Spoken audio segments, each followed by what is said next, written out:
Now then, guys, sorry for being 3 minutes late. For some reason that I do not know,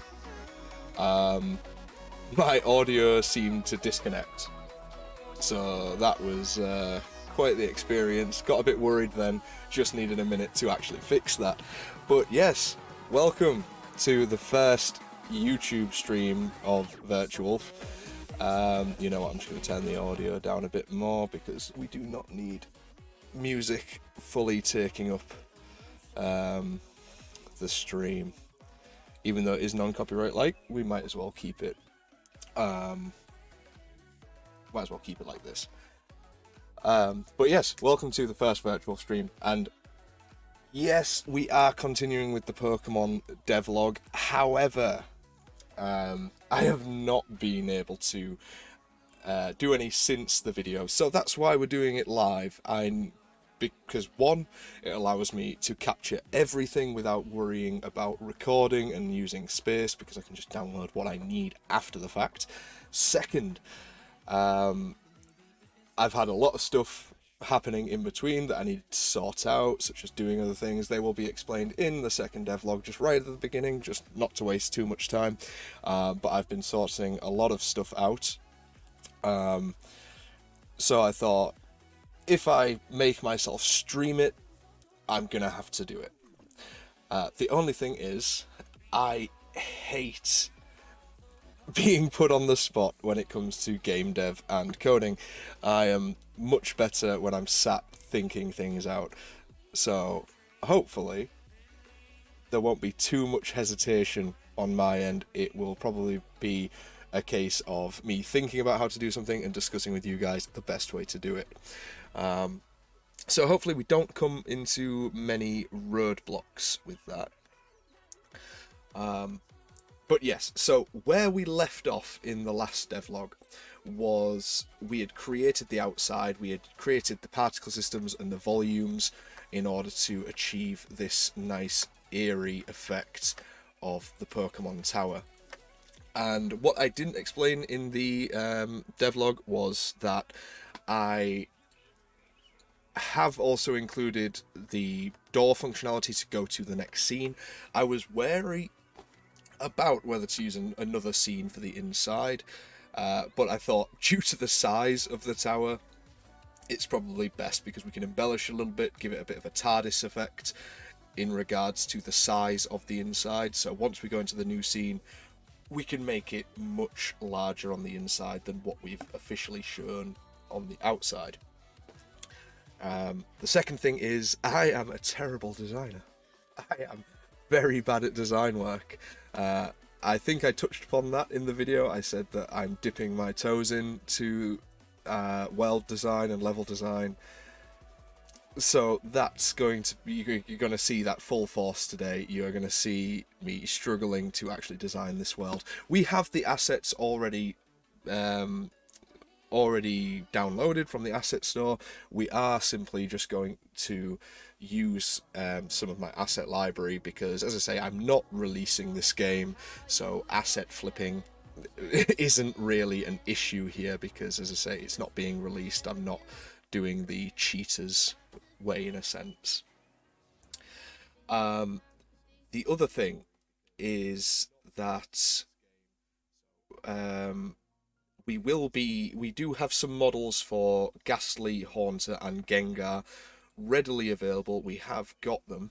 However, once we pop them into Blender and see what we're working with, because we do want to make them scarier than they are, because they are the original game models, we want to make them scarier for this horror game. So depending on how well they can be edited from what we download, we may just end up recreating them in Blender anyway, and just creating a brand new 3D model for each of the ghosts. And at that point as well, we may just sort of take a look at what other ghost Pokemon is probably worth including. I know it's Lavender Town. I know the original was just Ghastly, Haunter, Gengar. I don't even think Gengar was available in Pokemon Tower originally. But we might look at Sableye, and maybe we're definitely going to include hypno. We have, sorry, drowsy. We have to include drowsy, and that is for the end game, which I have planned. I've already planned how the game's going to end.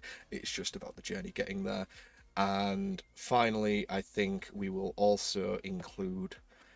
I kind of want to include Duskull, because Duskull was a cool ghost Pokemon. Or was he a dark Pokemon? That is something worth Googling. Was Duskull a dark Pokemon or a ghost Pokemon? He's a ghost type. That's fine. That works out. And if you can't remember what Duskull is, it's this little fellow right here. So, unfortunately, that is enough stalling from my end. We have to actually develop something, and I just hate doing it live, which is pretty bad to say considering I am a teacher, so I have to do this stuff live on a day-to-day, but you know, let's have a go. So, as I was saying, we've got the outside done. We're going to take it to the inside. I did use a package, which I cannot remember what it was because it's been a month now. What package did I use? It was it Runemark Dark Fantasy Kit?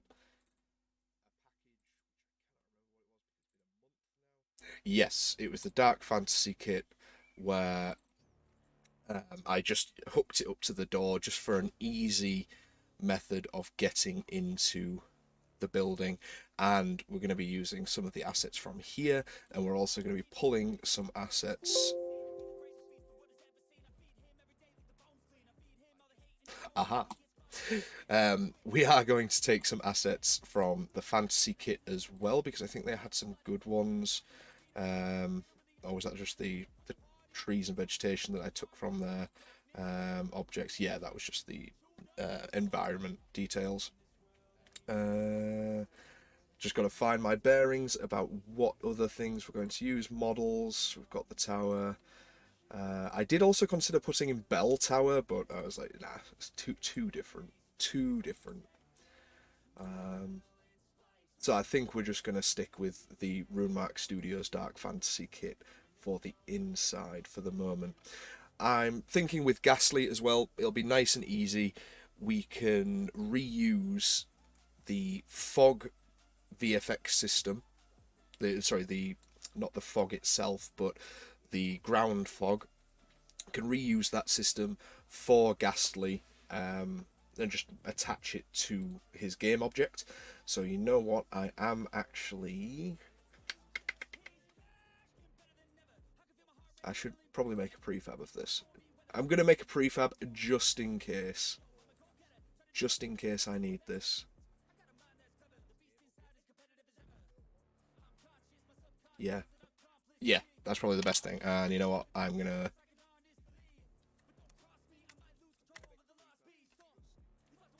Right, so that's no longer prefabbed. That's fine. We've. Oh, delete only. You know what? We're going to just do it this way. I'm going to duplicate the feet fog, prefab that so that the original doesn't become a prefab, and we can work with this. So I'm just going to call this fog VFX, so that when it comes to it, we can attach it to, what's it called? We can attach it to Ghastly.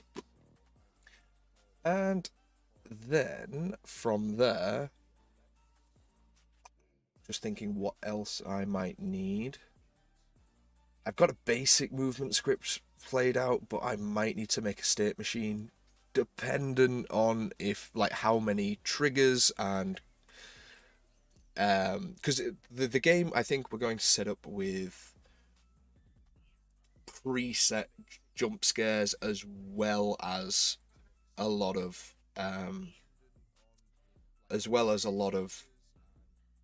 player being followed by the AI, which we're going to use a nav mesh for. But for the jump scares, seeing as you're not supposed to be able to move during them, it's probably best if we do create a state machine. So we might actually have a look at doing that at some point with this. Um, but anyway, I digress. What we're going to do is we're going to go into the inside scene. I have too many. Why do I have so many? So Lavender Town is my original. Lavender is just not. And then we're going to go inside one. And inside one is, as you guessed it, we're going to create the inside for, well, the first floor of Pokemon Tower. Now, let's just create. Where's my player? My player's over here. We're going to create a. There's no need to create a spawn point. We might as well start at 000. As for the room, the floor, what we're going to do is we're going to add the fantasy pack into here just to keep everything nice and organized. So let's have a look. Let's find the RuneMark Studios pack. And I don't know why this non-copyright music list has switched to hardstyle, of all things. Let's skip that. So what we're going to do is we're going to look at some floors and take it from there. So let's turn grid snapping on, because that would probably be the easiest way of doing things.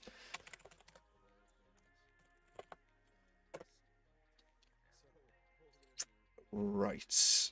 So player is still at 000, grid size 1. That floor doesn't look too bad. We kind of want it, and you know what? Pokemon anime, Pokemon Tower. We want it to be similar to the Pokemon Tower in the anime, the Tower of Terror episode. I mean, surprisingly, it does have a playroom in there with Gengar and Ghastly. Sorry, Gengar and Haunter. So we might include that somewhere, just make it a lot more creepy and decrepit. We're definitely going to include a floor from the game that has all the tombstones, because it was supposed to essentially be where dead Pokemon were put to rest, so we might include that as well. Don't know whether to include that on the ground floor or have a basement floor with that. So we'll decide as we go. But looking at the anime, unfortunately, there's no good shots of it. We are going to have it manor-esque. So kind of like a big manor. And it will take a lot of inspiration from Escape the Ayuoki, because as you guys may or may not know, I love that game. I loved playing it, and I think that would be a good thing to draw inspiration from. Jimbo, I see you in the chat. Hello, dude. How's it going? I didn't think game dev was your style, so I didn't know if you'd tune in, so I didn't bother putting it in the Discord. Although that is a good point. I should put the Discord the in the description. So you know what? Let me find that, because I cannot remember the Discord link.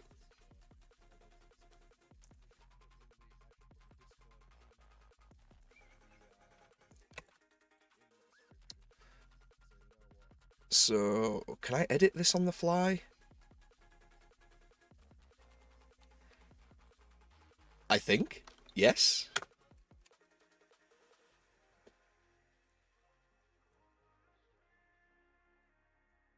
Changes saved. Apparently the change is saved.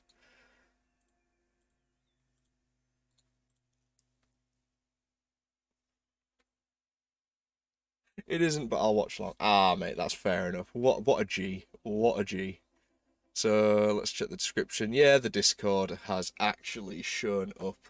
I forgot to actually put the word Discord before it, but you know what? It is what it is. So, yeah, as I say, I don't know if you were here for the beginning, Jim, but essentially this is to force myself in order to get footage without forgetting to record, essentially. And we're just going to take a long, and it's going to be embellished, of course, in the video when we release it, but because I'm hoping to make that one actually funny, not serious at all. But anyway, let's get started. So I'm going to put in some flooring into the floor. Where's the player? So the player's there looking that way, so we kind of want to be... Alright, snapping. There we go. Okay, I should probably do that at 0.5 then, as it was. But 0.5, come on. Unity, you know what you're doing. Right, so... Duplicate. It's probably easier to do a... there's probably a component in there to actually make an array of them, but I just can't be bothered to figure that out. Let's just make sure it's got everything I want on there. So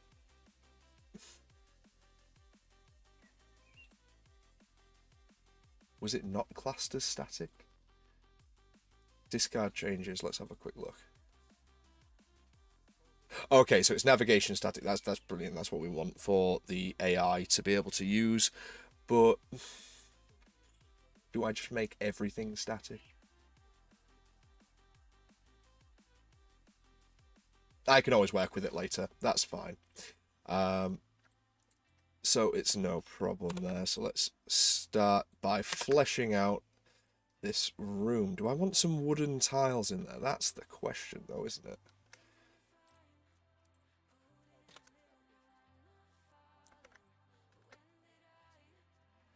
And I'm just going to think of the layout of this room. But for now, let's just create some floors.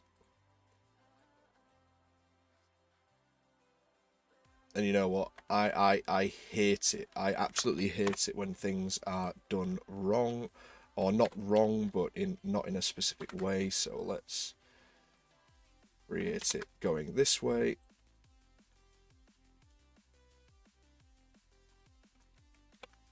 And I think the room should be fairly big. Because this is going to be the main foyer, or foyer. Depends how fancy you want to sound.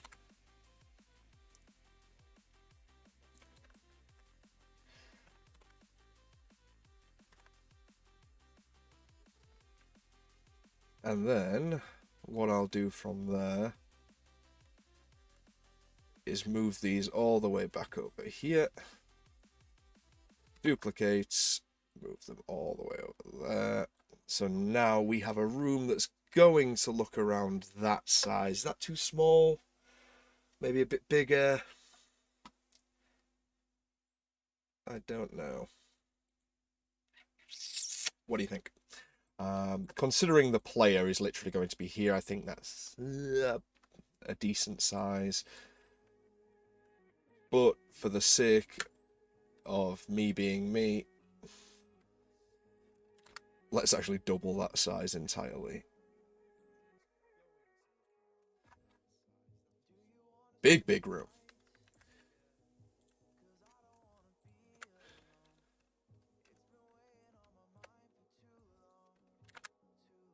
Oh, why does the origin always change?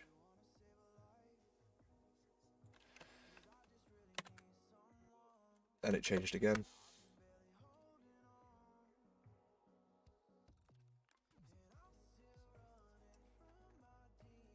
You know what? Let's get all of these.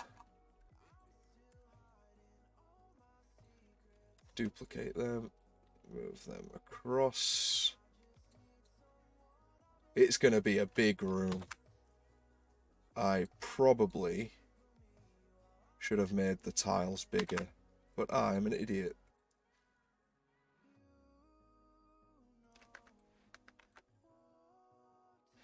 How's it going with you anyways? It's been a little while. It has, as I said at the beginning of the stream.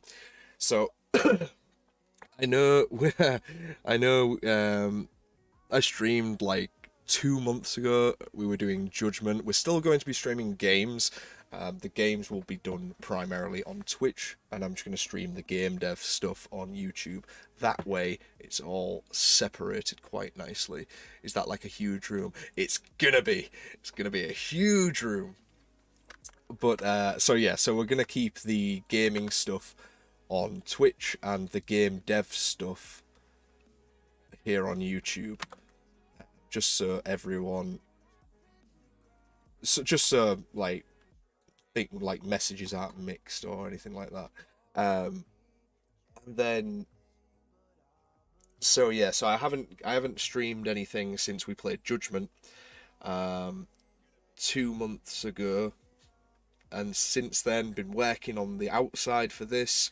That was a month, so some videos, and then the video for the outside of this. That was a month ago, and then since then I've been working on basically getting everything sorted because I am moving in September, so having to get a lot of things sorted. Is this what's the scale like? Right, okay, the scale of this is around 1 meter per. It's either 1 meter or half a meter. No, it's not each. Oh my days! What I may have done goofed. Let's actually see how long it takes to get to each side of this room. It is a big room, and yes, this is the entrance hall. What, Sonic? It is. It is the entrance hall.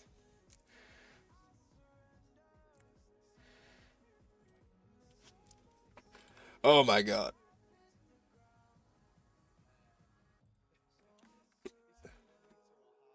Ah, it's not that big. That's alright, that's good for a big entrance hall. I just need to make it, um... it just froze for a second. I just need to make it longer so that I don't yeet myself off the map and now I'm falling into the void. So yeah, I've just got to make it bigger, that's all I've got to do. So let's get all of these. So we're looking at 900 tiles so far. Can it handle the duplication? It can. Oh, but it's not handling that very well. Oh dear. My PC might blow up, so I'm sorry if it does.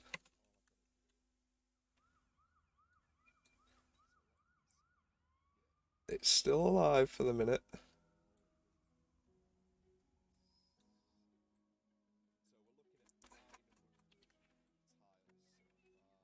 There we go. That's perfect. That's perfect. I don't want to go over 2,700 tiles because that will make my PC just die. But let's just make sure it can be run. So I'm just going to save that.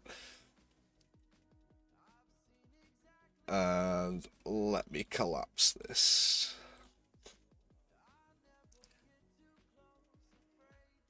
In before it just does not want to render.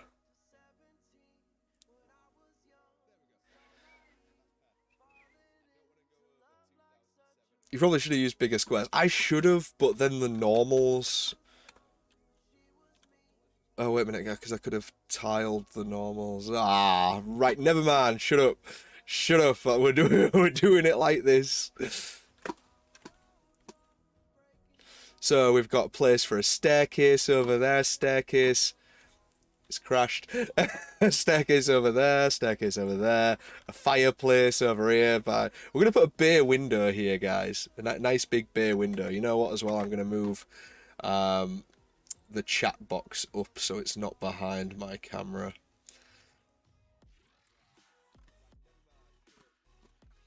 Nice bay window, a couch over there and a TV on the other side. Perfect.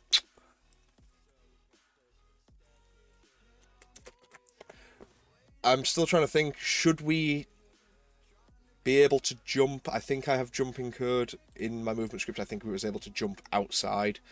Let's open the scripts and have a look. Yeah, we have gravity, so and I did include thingies. This is some code that I just added in from what I had previously, so I'm going to edit that for the stuff I don't need. I don't want a player prefs controlling my location. That is just something from that I was doing for a test, not a test, a teaching example of why you shouldn't use player prefs for saving location. So any game devs who are watching know that I was doing it as a no-no. I was doing it as teaching a no-no. I didn't mean to do it, like, legitimately. So let's get rid of all that. So as I said, yeah, I was just commented it all out because I don't need it. Got that it's dead. If not dead, then move, ground check, all that shit. That stuff. Excuse me. Got the ground check. Got the jump, and jump is hooked to the layers. So let's actually tweak the layers for the floor because these need to be the ground. Change all the children. And is it going to crash?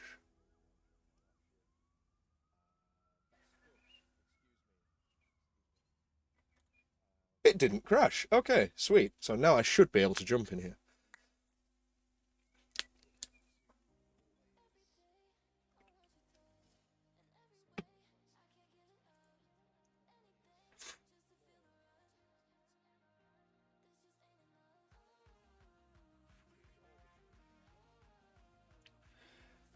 Whenever it's ready.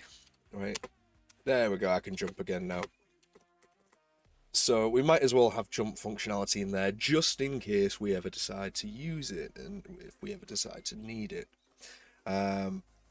Right, let's have a look at some furniture and whatnot. So, Dark Fantasy prefabs, let's have a look at... You know, I'm going to get the PDF up as well to see the best way to use the walls system. Just place the floors, add the walls, and use Vertex Snap. Simples! Simple, simple, simple.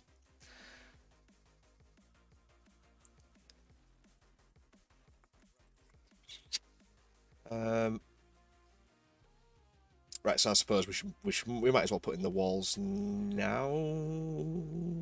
Yes? No? Maybe? What's this? That is... Oh, that's a pillar for the corner. What's version A got in it? Right, so what type of walls do you guys think? Brick walls? They do look quite cool. Or shall we go for... These are also brick walls. Or rough stone. So that's stone, rough stone, and panelled. Here we go. This will be different. We might tweak the material colour of these. What do you guys think? I don't know how much of a delay there is, so I want to ask you, what kind of place are you building? So we're building Pokemon Tower from the Pokemon game. So the one that was in Lavender Town, with all the ghost Pokemon, and in the anime, it was sort of like the game Escape the Ayuoki. So let's have, I think it was called Tower of Terror, the episode. So it's got a playroom in there. It's stone on the outside, but unfortunately we sort of went with the game view for the outside specifically. But inside it had a dining hall, like quite ornate furniture, and it was like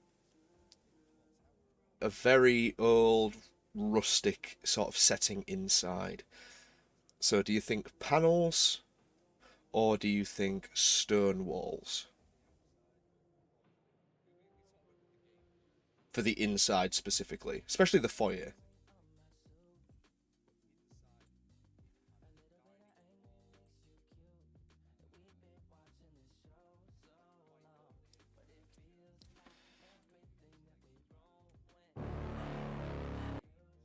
That was not meant to play.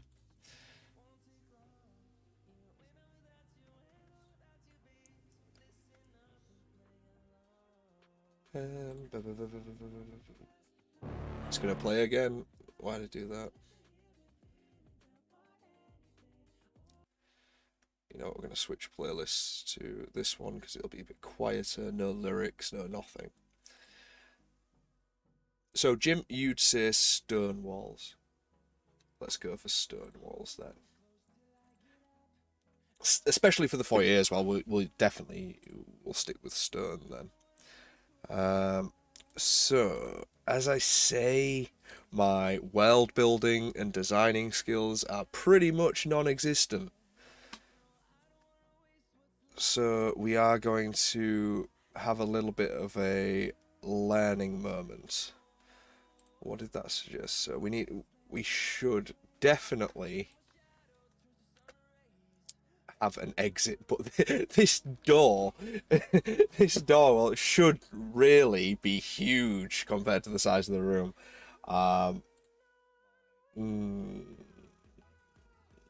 So we'll start with the door. And you know what? We'll reset its position. There we go. And we'll place it there. Thing is with the walls as well, it's tough because I'll have to pretty much make a load of walls, or I have to at least make them bigger, all by the same scale. So if I was to make this door 2 by 2 by 2, in theory, I'll make it a 3 by 3 by 3. So that is a big door compared to the player. That's all right. In theory, then, the walls would have to be 3 by 3 by 3 as well, and it may not fit in. But we'll find out. So we'll make another empty, and I'll just make sure that these are the doors in there, because I want the doors to be easily findable by me when testing. So walls, let us add some walls in. We're also going to need to make room for windows. Definitely need to make room for some windows. But let's just start off planning this side wall. What is that? Oh yeah, because it's 3 by 3. It's not the right size. There we go. Now, now it's the right size.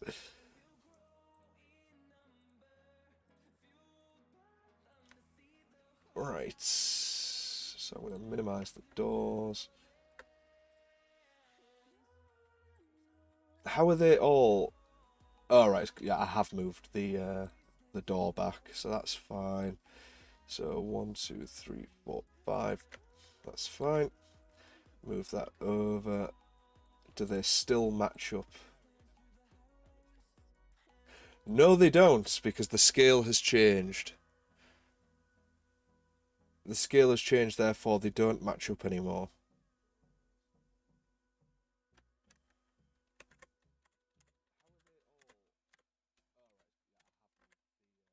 So let's change the scale. They'll need 1.75.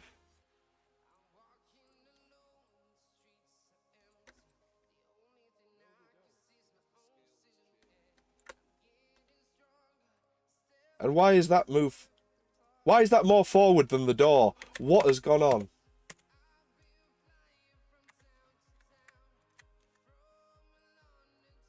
Right, let's just change that back to 0.5.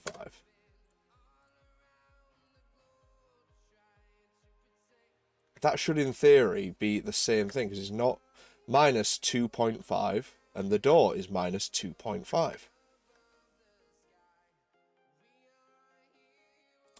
What is it if I actually move it to the correct position?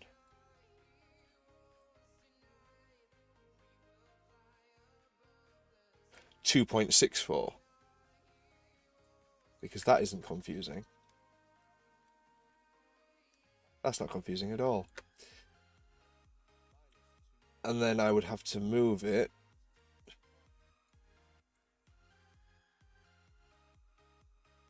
0.374.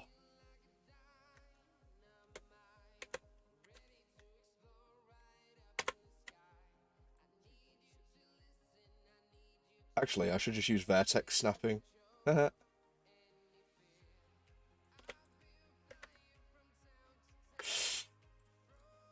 Oh, so close.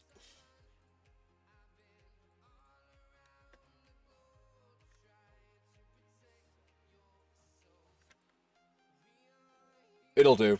It'll do. I'm not going to pay too much attention. As I say, I'm not a designer. Not a designer. I'm a very trash designer. I'm a gameplay programmer only. So let's move that across. And you know what?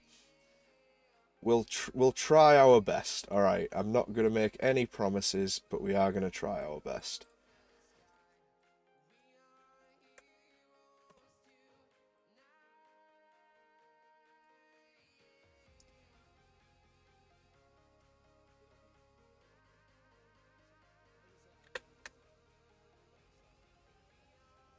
Good enough. Click, click, click, click.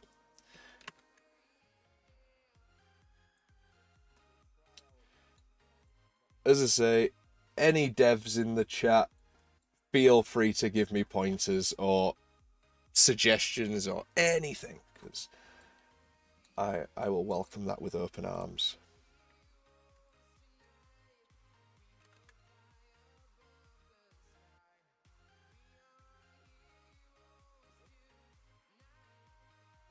I'm also ever so slightly confused, because why are all my walls...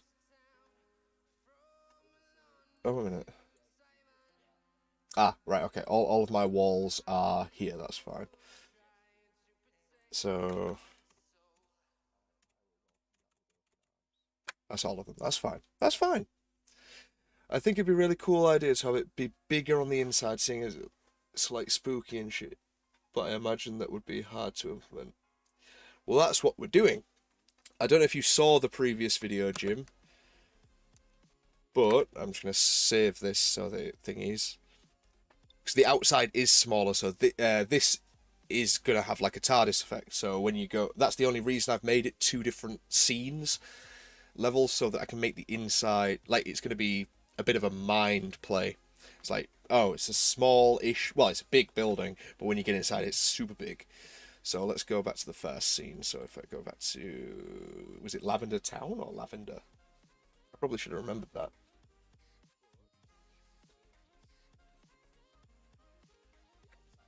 Ooh, and I am all the way over here. Because I know I have two versions of this scene, which was... which was the one... I think this is the correct one. So, Jim, the outside looks like this. So right now it looks pretty crap because we're not near the volumes or anything. But as soon as we get into the volumes, you'll be able to see. So this is the outside when it loads.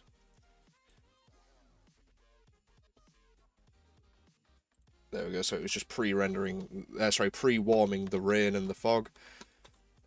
So this is the outside. We can't go into the forest or anything. There should be a boundary here at the end, but I think, yeah, I need to bring that forward a bit because we've just gone outside the volume for the fog. I remember the tower outside. That's good. There we go. So now it should be able to go straight inside, press E on the door, interact with the door to go to the next scene. So let's go here, press E, it's now loading. And we are now inside the building, which looks much bigger than it did outside. Here's me thinking that was going to be the build. Nah, I get you, mate. Don't worry.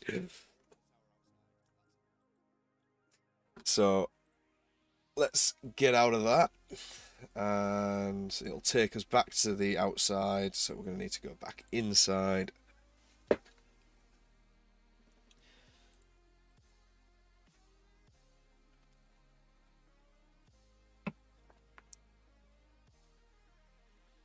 But no, did you actually think we were making the building like from here. In which case I would have made it much, much bigger. Oh, but that is disgusting. Look at how many mesh colliders are there.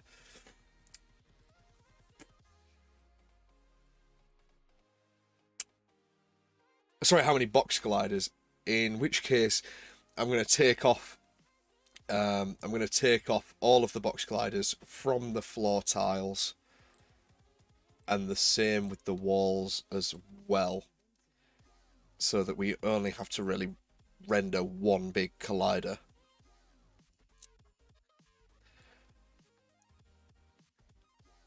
That's probably the best thing to do.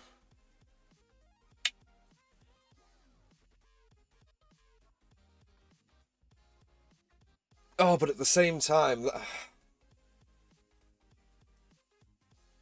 if you won't know this, Jim, I'm just thinking out loud to myself, and if there's anyone in chat who knows. So, all of the planes, so all of the floor tiles, which are planes, have a box collider on, and they are classed as static, so we can use it with nav mesh.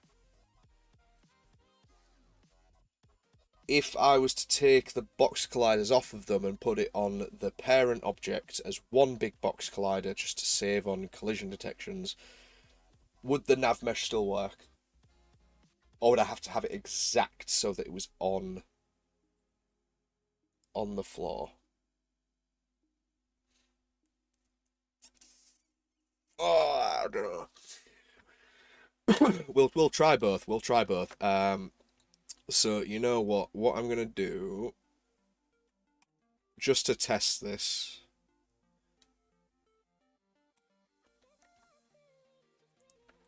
Just to test this, I'm gonna put that on the floor. Oh, maybe not 0.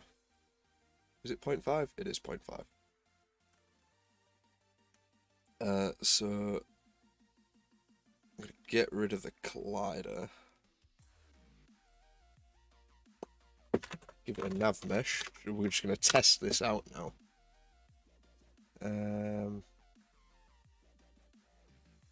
And what I'm going to do,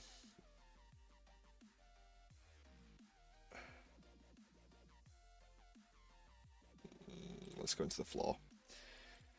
So it's over here. We're going to turn off the box collider. We're going to go back. We're going to save it. So that way they should all, well, none of them have.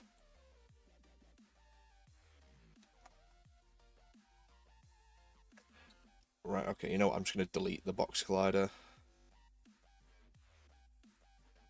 Copy component. Remove component.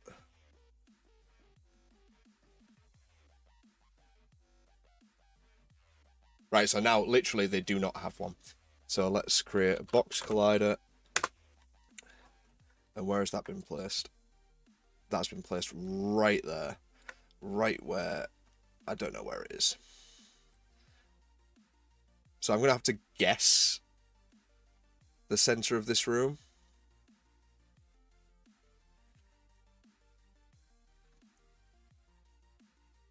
Don't need the y-axis changing. Come on, Danny.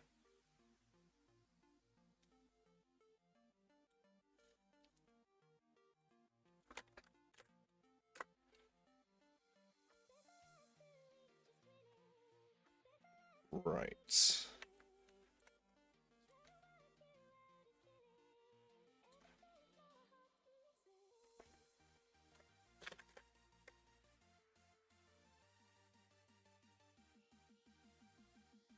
Let's just do it like this. Do it like that. And I'll move it down so we can test it.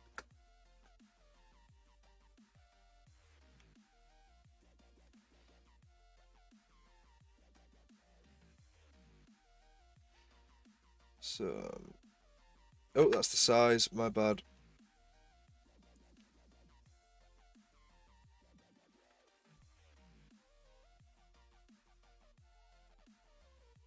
And now it's floating just above.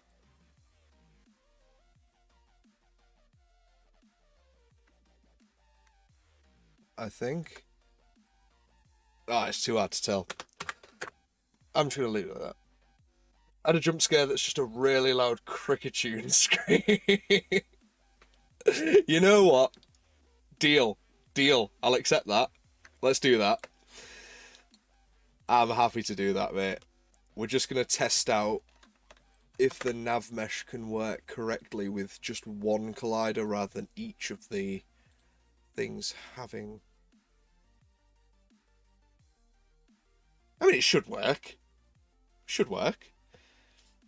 Don't see why it wouldn't. Let's just create a new C# script.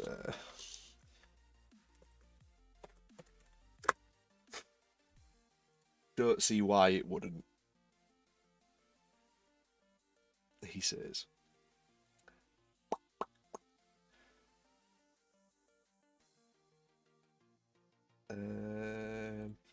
Okay, it didn't open up. Because it didn't recompile. Makes sense. You know what? I kind of want to listen to what a cricket tune scream sounds like because I've forgotten myself.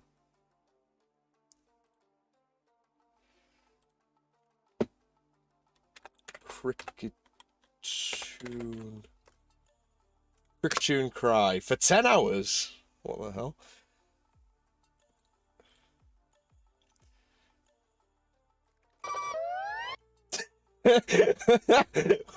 What the hell? You know what? You know what? Yeah, that'll go in. I'll take that. Thank you, Trini. We're gonna use that. Max volume. Right, so it's recompiled. Let's get this AI test open and started. So we're gonna need balls using Unity Engine .ai. So nav mesh agent called nav.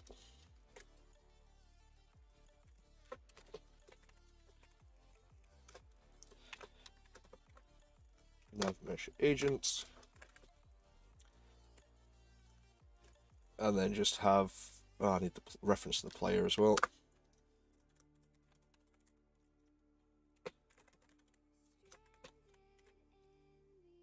I need to actually drag this in, actually.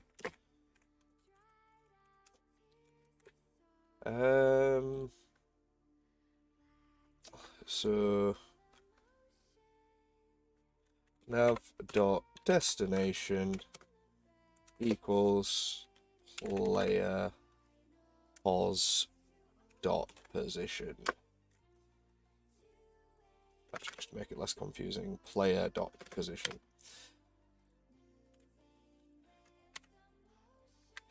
And let's see if the nav mesh actually works.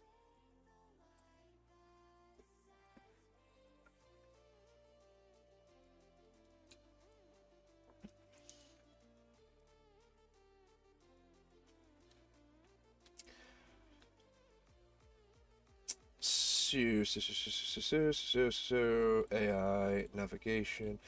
That's just open for when we need it. Sphere, give that the AI test as well. Tell it what the player is. Navigation, bake.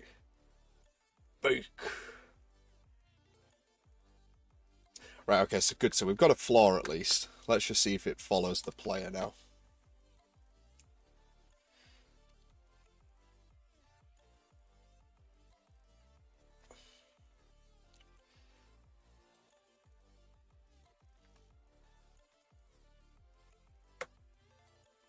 Yeah, it definitely works just with one box collider, so I'm happy with that. Super duper happy with that. So if we need Ghastly and Haunter and Gengar and all them to follow me, that's fine. We can do that. Stopping distance needs a bit of work though, but you know, it was just a test. So let's get rid of that for now. Oh, that's the point as well. I need to mark all of the walls as static if they haven't been done already. No, they're not. So I need to make those static. Um, right, anyway, back to adding the walls in. So, rune mark, there you are. Prefabs, walls. We were using version A, I believe.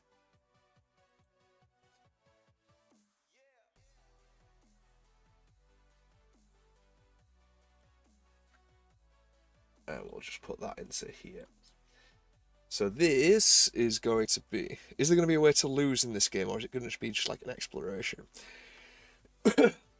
That is something we do need to work on. I don't know whether... Because I'm not releasing it, and it is more of a test to see, or more of a test slash showcase to say, we can build this, we can reimagine a game, and we can reimagine it as something else. I'm still working out whether there should be a way to lose, because it depends how much detail I want to put into something that someone's not going to play. So, e.g., like save files, and checkpoints and things like that. So it might be a case of, do you remember when I was playing Layers of Fear, Jim? Layers of Fear, you never actually lost. It was like you say, an exploration. You'd go through the narrative, take the jump scares if you fell into the traps of them, and then it would tell the story and you'd get to the end and you'd, like, the story would be told. So I think we'll do it like that. I think that might be the best way to do it. Simply because, as I say, this is a test of my game design skill, which I have none of, and more of well, no, sorry, world design, testing my game design of planning the game out, but it's testing my world design. But yeah, you remember Layers of Fear? Good stream. It was a good stream. Very good stream. Missed that game. Second one, not so much. First one I miss. That was just so unsettling. But yeah, so I don't know if this game is gonna be like able to be lost or not. Maybe it will. I don't know. It just depends how much time I have and how much time I want to be able to put into this, because it all depends on if people want to see certain features. If enough people want to see certain features, obviously I don't mind putting that in. But my next step after this is all finished and we've done the reimagining of Pokemon as a horror game, we can start, like, I've got a few other series planned, like recreating certain mechanics of games, uh, not remastering as such, but bringing very old games back into a modern day engine, make them look a bit more modern, and playing out a thing like that, like possibly one of the old Pokemons designed like Pokemon Arceus or Arceus, whatever you want to call it. So basically like Pokemon Legends, or taking a Mega Drive game and reimagining it like it should be nowadays. So it all depends on how much people want me to put into this. To be honest, I think most horror games don't really have you lose, but they make you scared through you not being able to do anything about the scary thing. Exactly, and that is something that I really enjoy about horror games. That the helplessness of it is possibly my favourite thing about most horror games. Like Outlast changed the game completely when that first came out. Well, I mean, I know there was Amnesia, but at the same time, when Outlast came out, that was just a whole new level. Can I go one more? Can I go one more deep? One more deep, please. I mean, it looks a little jank, but I'll take it. You know what? Actually, delete that wall. Bring this wall in so that it actually matches. That means I don't have to make any more floor, and I can just let the floor hang over the edge. Yeah. I think that's the... Yeah. Yeah. Credit where it's due. Well, level designers, you have my respect. And why is that in the doors section? Oh no, it's not in the doors section. It's fine. So yeah. Duplicate and drag those over. I really wish the anchor point was on a better scenario. Sorry, a better position, but you know, we can't have everything. Sorry, so you're gonna see me pull some goofy faces occasionally, just because I'm trying to see.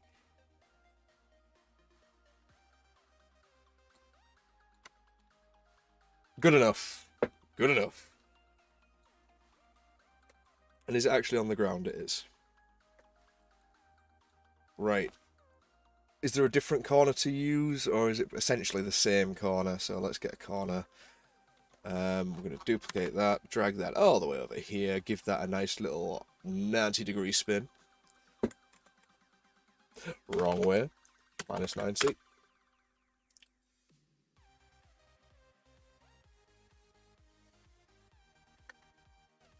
Dun, dun, dun, dun, dun, dun, dun, dun.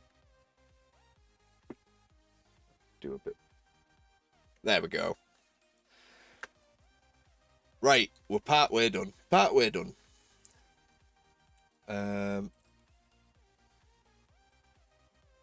So let's get all of these duplicated. Smash these over here. I probably should have parented them. You know what? Yeah, let's parent them. Let's create an empty parent. Just so it makes it easier to spin. Create empty parent. And this will be, I don't know, entry wall. Duplicate entry wall. Move that over here. Spin that 90. Oh, sorry, 180. Easy peasy.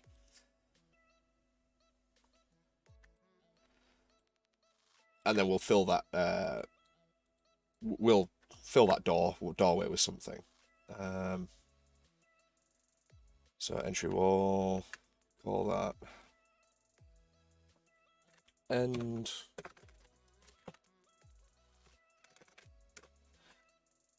wall. Then we'll call this left wall.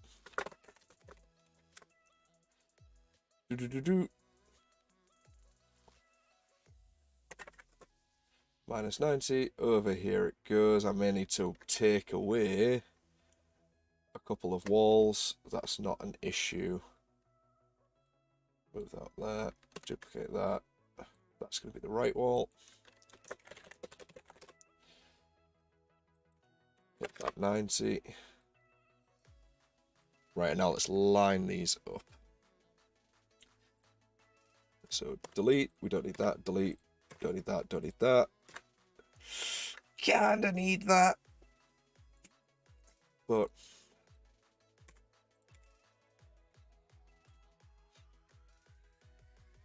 actually with the left wall now, what happens if I match that up a bit more?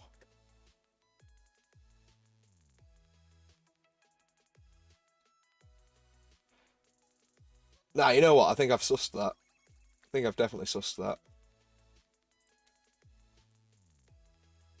I'll move it into position before I mess about with everything else. So left wall. Probably better from a top angled view.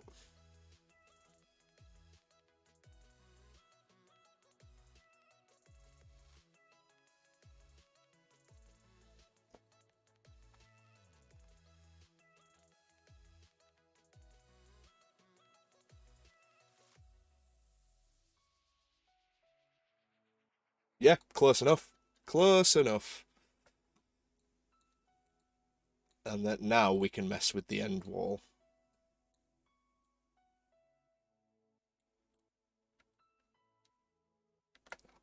Sorted for that. Get rid of the...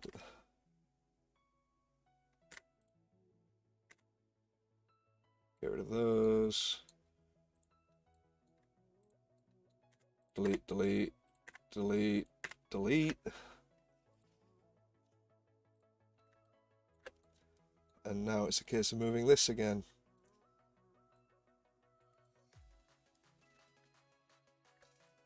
Right, so it needs moving forward ever so slightly. Where's the position?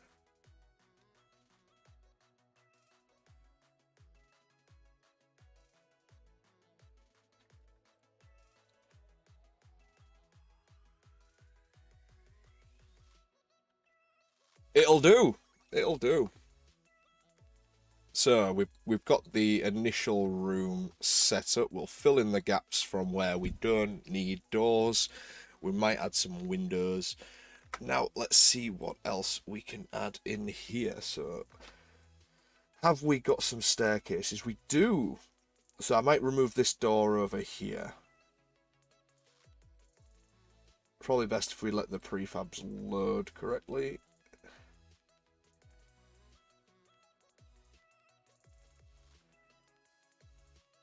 These are not the stairs that I was kind of wanting. I want something like that. Is that made of wood? I want something more like that, but grand. You know those staircases that sort of go up, then spread out, or that they're very wide, then they taper inwards and then taper back out. I want one of those. And it might be a case of building one if I cannot find one. So let's have a look on Unity Asset Store.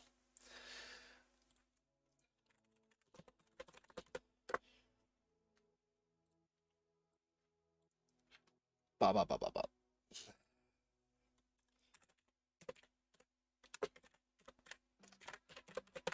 And we're just going to go for free models because your boy's poor.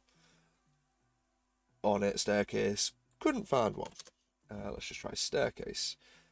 There are no free staircases. This is cool. This is nice. What I'm looking for is this staircase, wherever it was gone. I had it. I knew it was in this image search. That type of staircase. That's the kind that I want. Something nice and fancy. So I might need to model that. Might need to model that at some point. But for now, what we're going to do is I'm going to look for some tombstones or gravestones. Because I think because we've used the stone layout for this room, I think this should be the Pokemon graveyard. I think this should be the inside where all the Pokemon are buried. And upstairs is when it starts getting a bit more like ornate and creepy and everything like that. So let's have a look, see are there any free? There are free ones. A creepy headless statue. What's this one? A grave. Bump, bump, bump, bump, bump, bump, bump. I mean, it's pretty decent. Although it is more of a crypt type grave where it's actually a coffin. I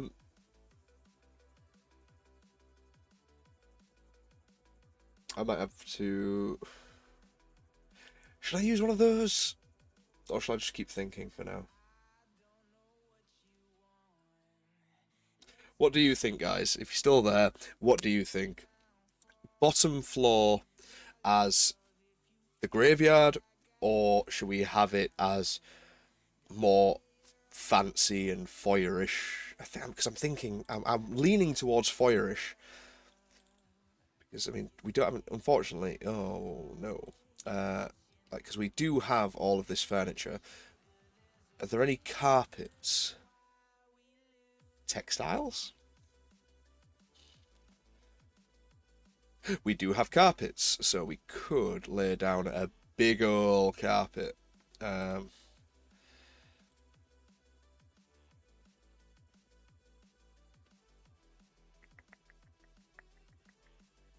oh, we could even separate this room into multiple rooms. Doesn't need to be the one big one. We could layer it out as a floor plan. Because right now it's just a big open concept.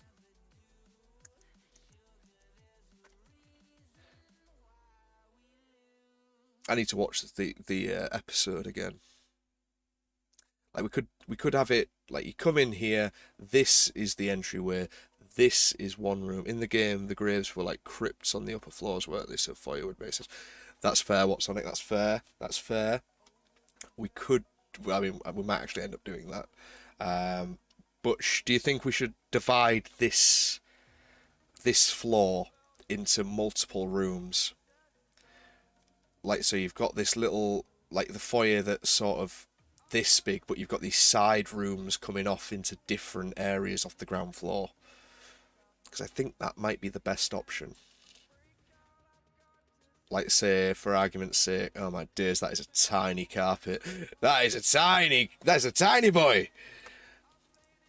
Okay, let's make that bigger.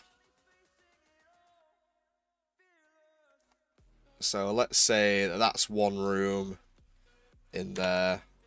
That's, let's say the room divides off here.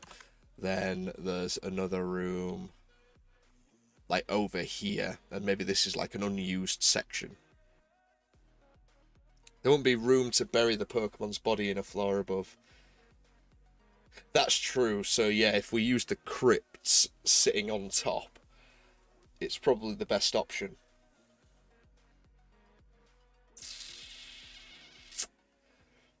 Yeah, so if we do it above, as you say, Jimbo, we shouldn't use gravestones, we should use the crypts.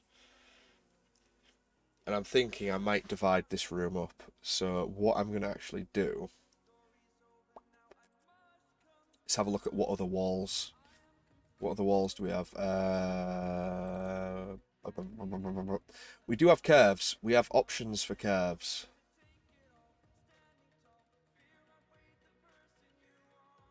And I can tell I'm going to mess that up something fierce.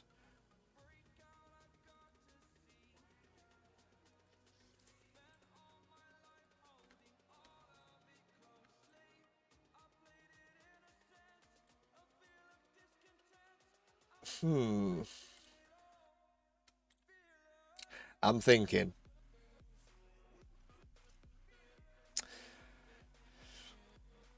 Maybe, if I was to do it like that, rotate that round.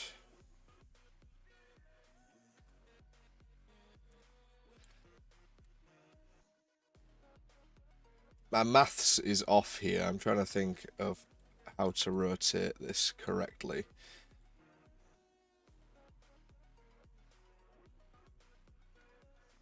Wait, what was it at originally? 0. What was it if I put it at 180? 180 is kind of what I want, but kind of not, because it's too small.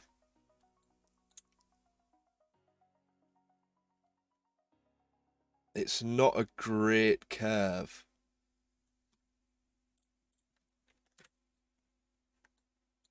I mean, making it bigger doesn't just do anything, it just makes it bigger. But I was thinking if it was... No, because no matter how I set it up, it's always going to be a circle like that. Let me think.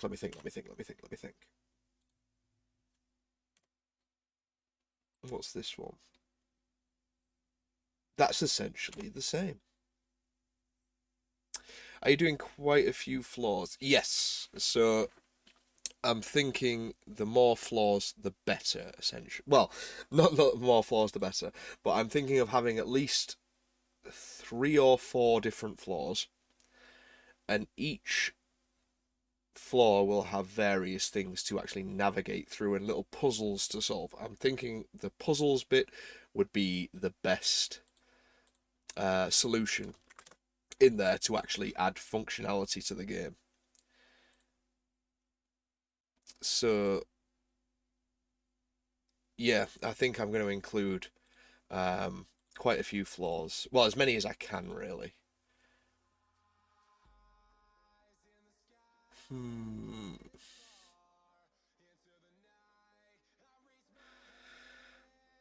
I'm thinking.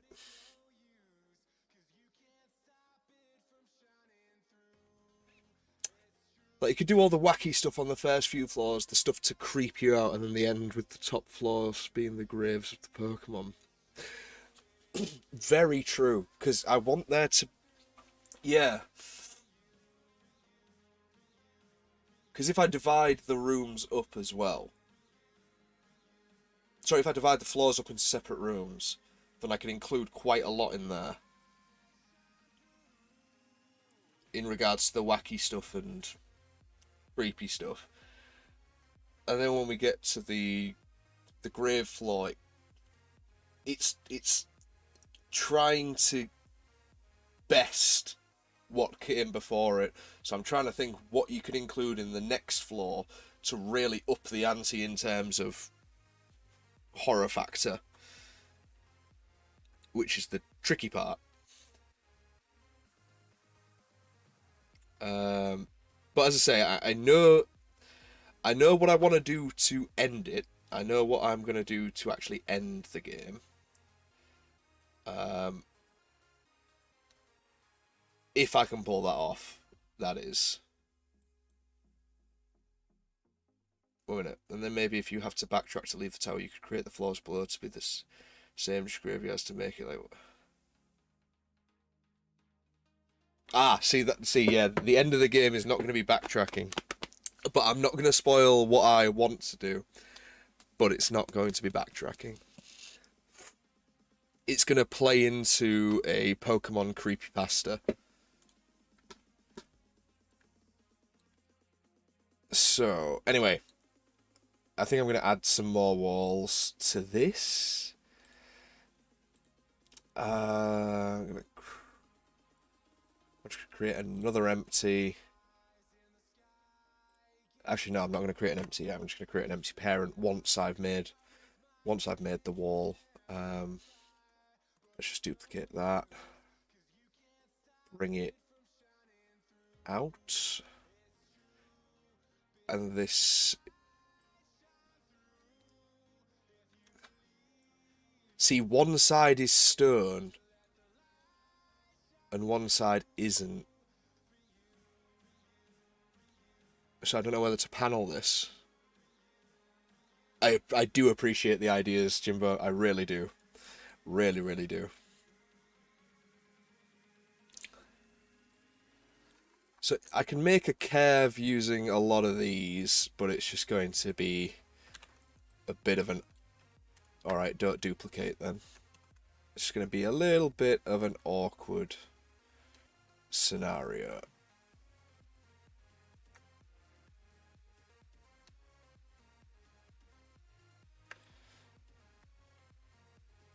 And just curve the room off like this.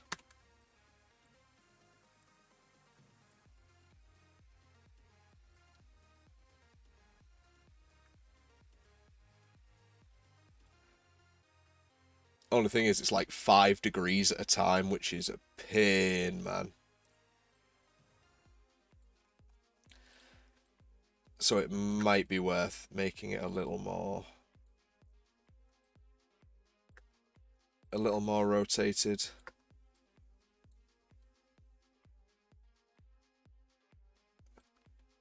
Or, in actuality, I don't need to. I mean, I am going to rotate it a bit more, but we are going to fill in the gaps, which will make it look a lot better. Trust me.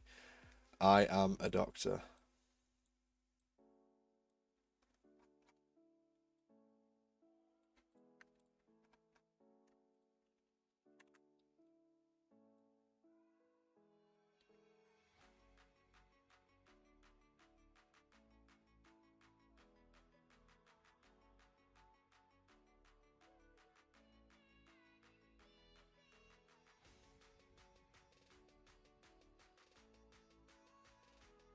Maybe one of the floors could be a maze, kind of like they are.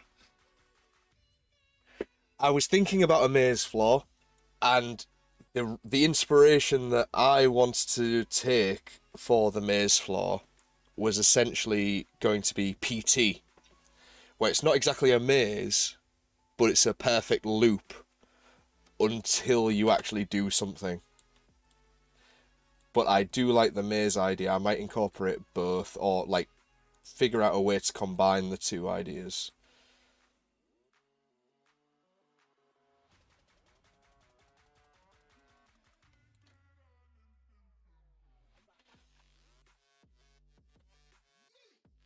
Right, 0. Then move that up there.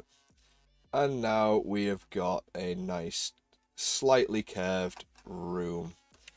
Duplicate that, move that over, duplicate that, move that over, duplicate that, move that over.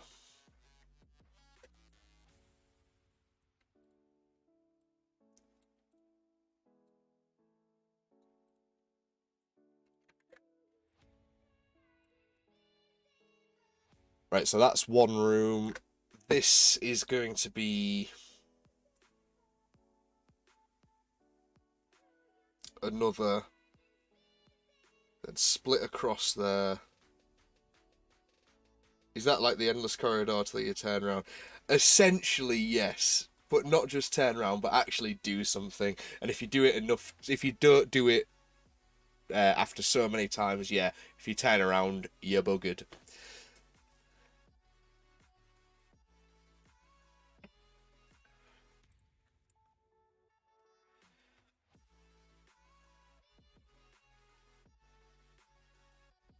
Um, so, I didn't think of this, did I? Because it could end up. No, you know what? No, nah, I'm not going to replace the floors. Nah, I'm not about that. Um,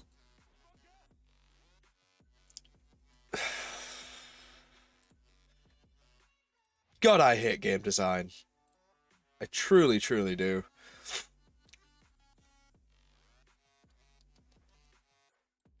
I mean, I mean, I can use them in a way, but I can't.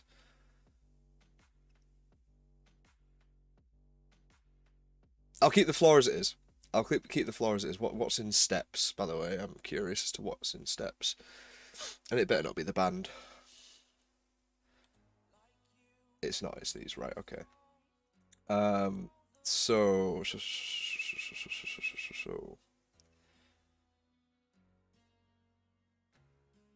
what's in structures? Right, okay. We've got windows as well. That's interesting. Good to know. Some of the materials or textures aren't available. That's fine. We've got light sources. Excellent. You know what? That scared me. I'm going to save before we dive into any assets.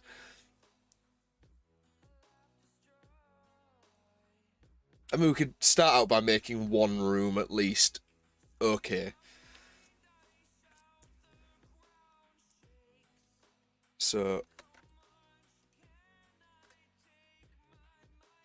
let's put a ceiling on it, so that when we hang the light fixtures and everything, we've at least we've got a ceiling to attach it to.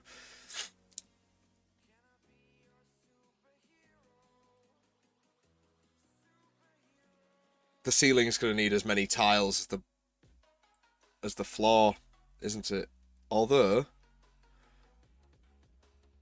although doesn't have. Oh, it does have a normal map.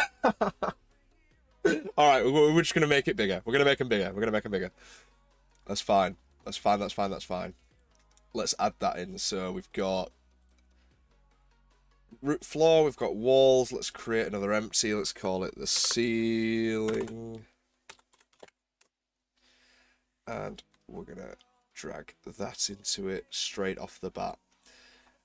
And this is going to be the size of 10 10, yeah, 10. 10, 10 sounds good. 10, 10, 10. And we'll set this to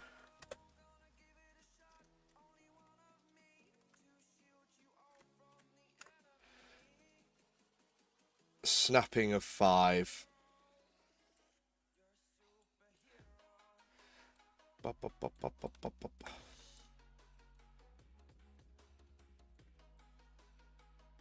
I shall turn off snapping for a moment, just while I lower these.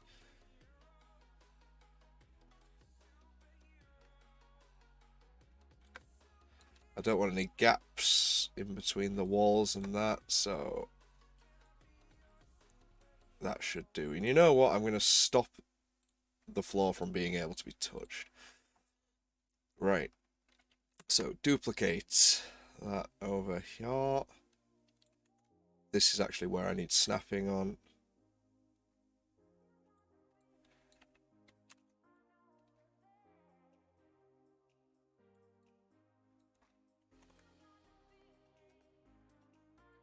So I think it's 4 snaps. 1, 2, 3, 4. Oh, maybe not. 1, 2, 3, 4, 5. It's 5 snaps. Okay, that's good to know.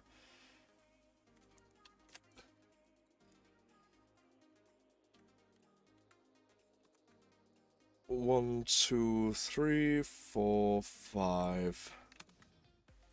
1, 2, 3, 4, 5. 1, 2, 3, 4, 5. 1, 2, 3, 4, 5.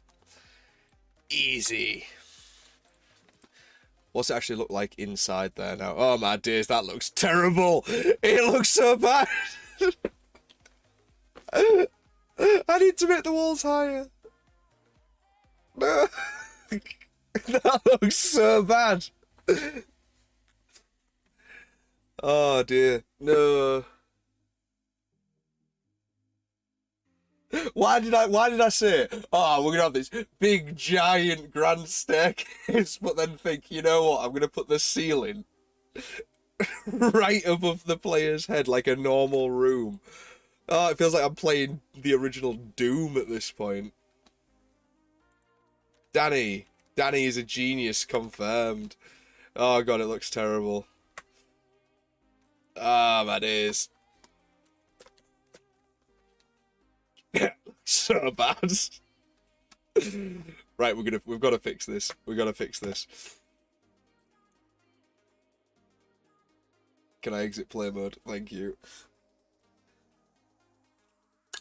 Kind of need a moment for this. That's depressed me. Right, so ceiling. I'm gonna drag you up. How does it look now if I was maybe a bit higher?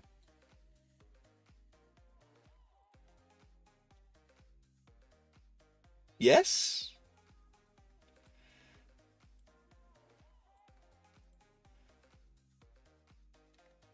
Maybe like that. And then I take all of the walls.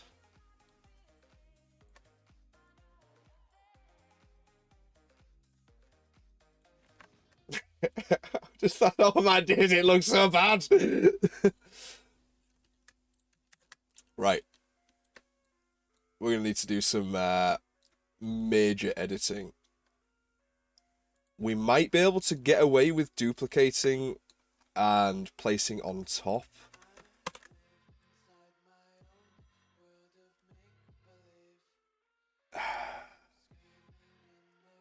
But the problem is we've got this. We've got...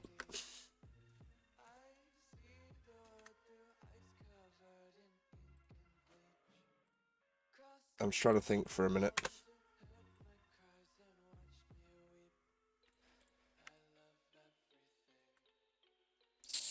It just looks a bit too... Bleh.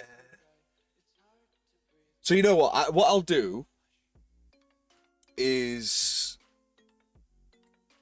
I will separate them into two different prefabs. So we've got the bottom wall, we've got the middle wall, and the top wall. And what I'll do is I will edit the materials at some point so that the middle row doesn't have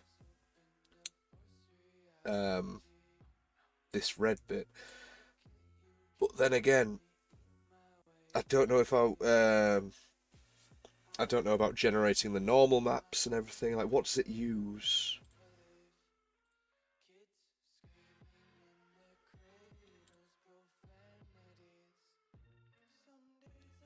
So it uses an albedo and a normal... Oh, so it just uses an albedo and a normal map. I could potentially get away with recreating a normal map.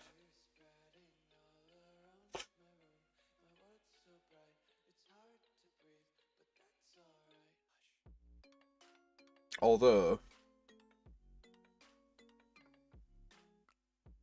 wall B.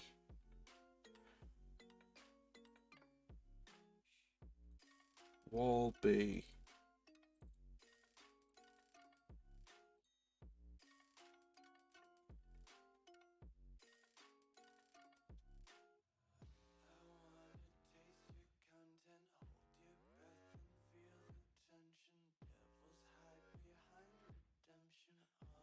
Paste position.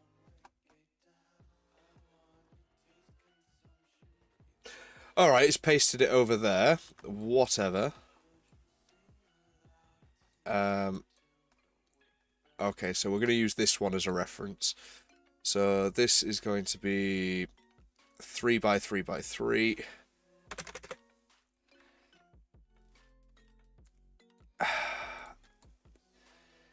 No, the bricks are way too different.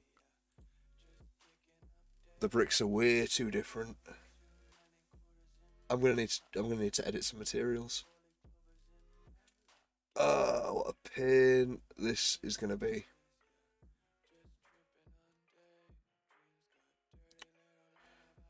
What do people think?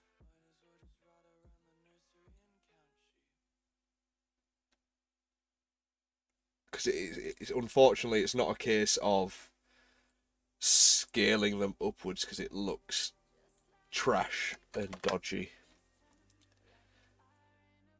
And if we copy it, sort of looks a bit weird, especially if we've got multiple rows of them. So we need to find a repeating pattern of some sort.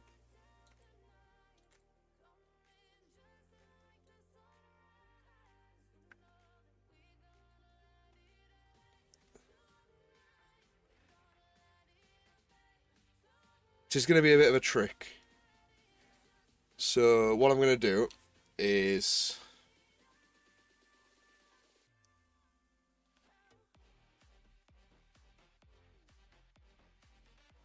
I think... Right, okay, 3... Yeah, that's alright, actually. So what I'm going to do is...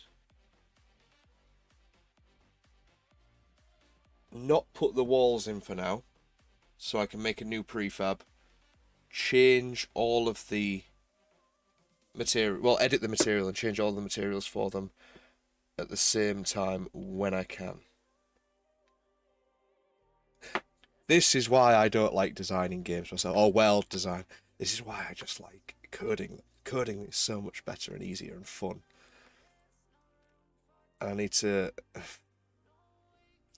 What material does this have? I mean, it is the same material, but why...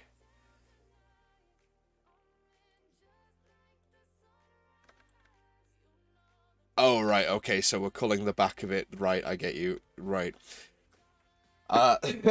So... This is going to need walls in the panel as well, unfortunately. And these are going to need to be flipped round completely, so that we can do panels on there. But in the meantime, let's pretend there's a ceiling, which there actually is. There is a ceiling up there, so let's actually utilize it.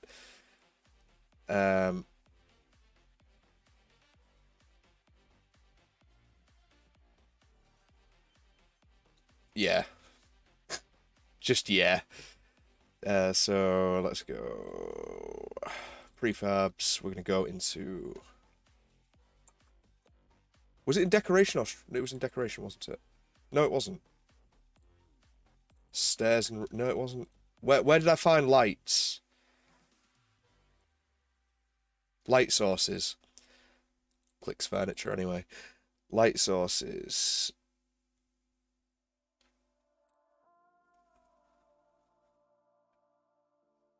See, I don't like the fact they're crystals, but at the same time, in the Pokemon world, you'll probably use crystals, so I'm not that mad at it.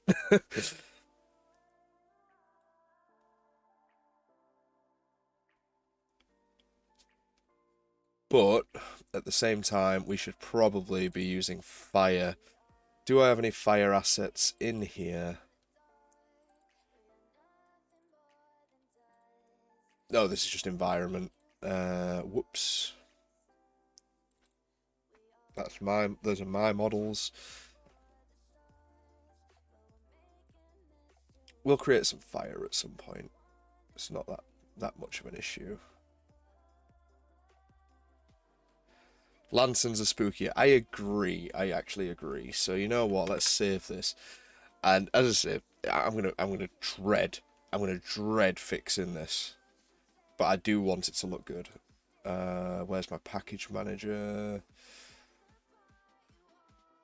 I can never remember where it is. There it is. Let's see what assets I have, and hopefully they'll include a lantern or fire or something. If not, I'm going to have to create it. I mean, RPG VFX. Does it by any chance have fire? I don't think it does. I mean, it's not too hard to create fire. I just don't want to.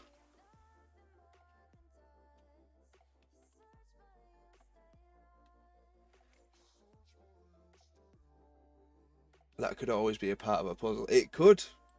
It could indeed, actually. Yeah, definitely could.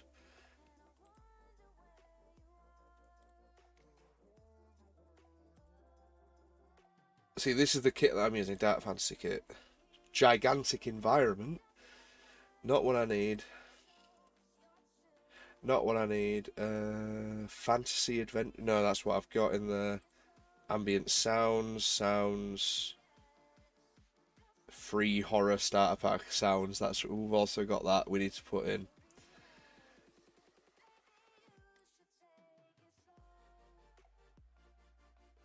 That's a GUI.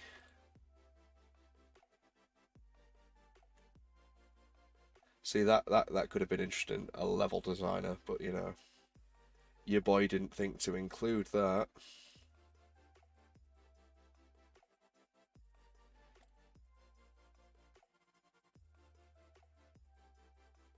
Particle pack. Fire! Let's go.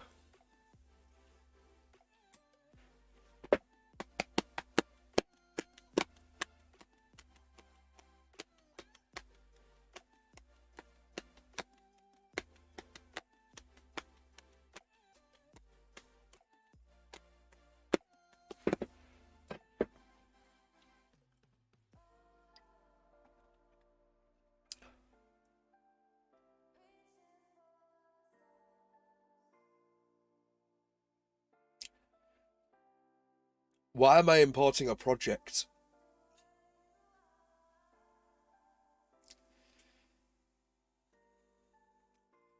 Switch project? I've never had this notification before. It's creating me a... It's actually creating me a temporary project.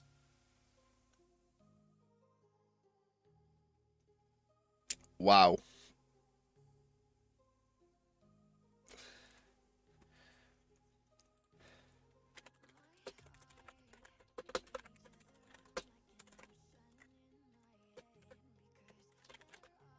Uh,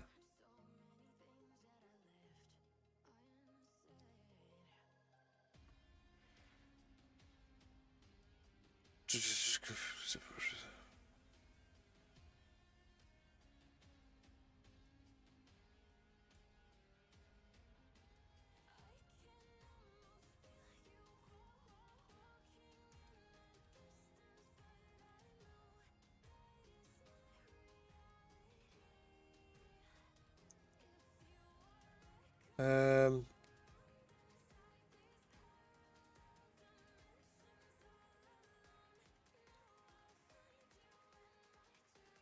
right, okay, so looking at it, I don't think I'll be able to use this one. Because it may mess with all my settings, and because I'm in HDRP, it may not be the best idea.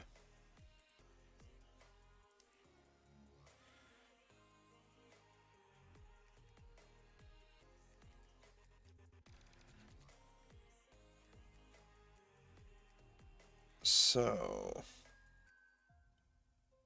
why does it need a separate project? I don't know.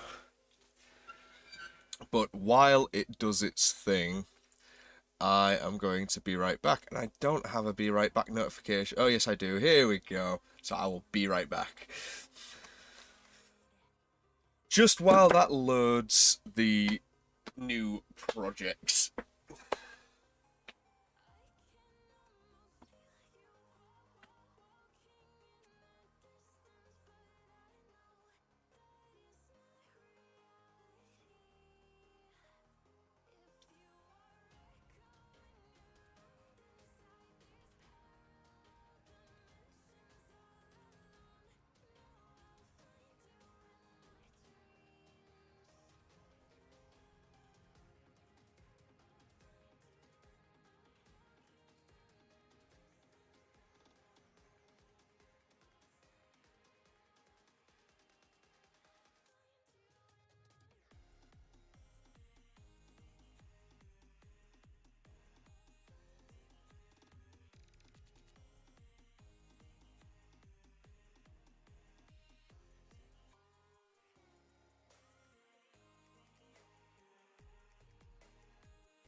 Right, we're back, and we do seem to have a new project up.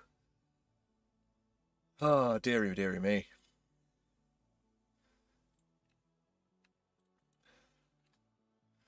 Let's see where we are now.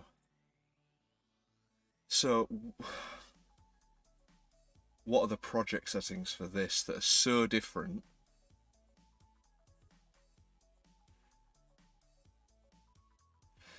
It's because it's not using a render pipeline, and it's imported a full package. A full package.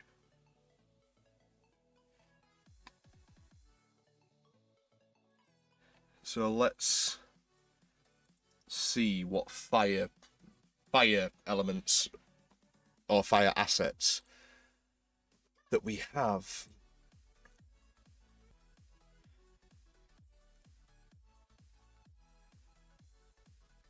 Have you seen the FNAF trailer? I haven't, you know. You know what? I'm actually going to bring that up now.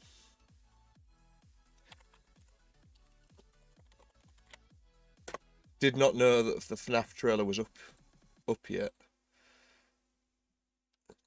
Right, so I'm gonna mute my speaker audio while I watch this, because I don't actually know the legalities of YouTube streaming yet.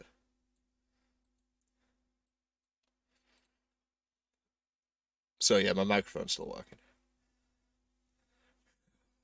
Oh, I forgot it's Matthew Lillard and Josh Hutchinson.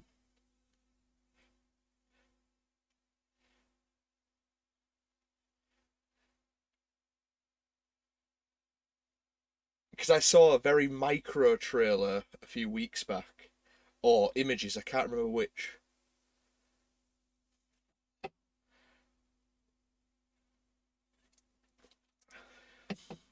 Oh, from the producer of Megan. Megan was trash. Why?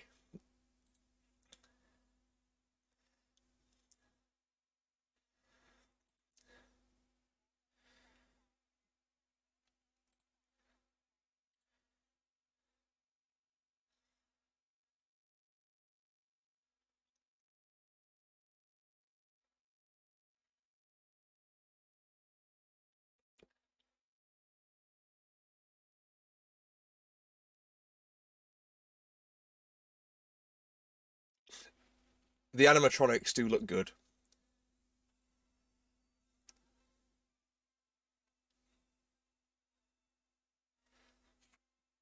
They do look good. Very. Right, I'm just gonna pause that. They look very cartoony, but they're meant to be, obviously. Which is good. Which is good, but at the same time, like, how are they gonna make it scary? But let's just. I love the fact they've got the right camera angles and everything as well for the security cams.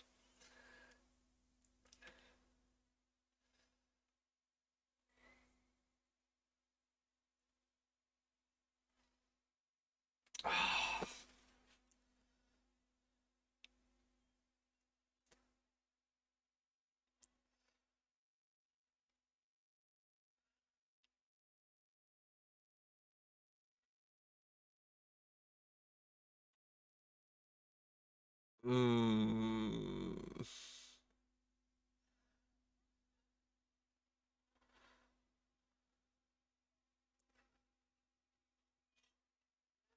Wait a minute, wait a minute. Let's go back a second. Who was he beating up? Was he beating up Matthew Lillard? No, no, it wasn't.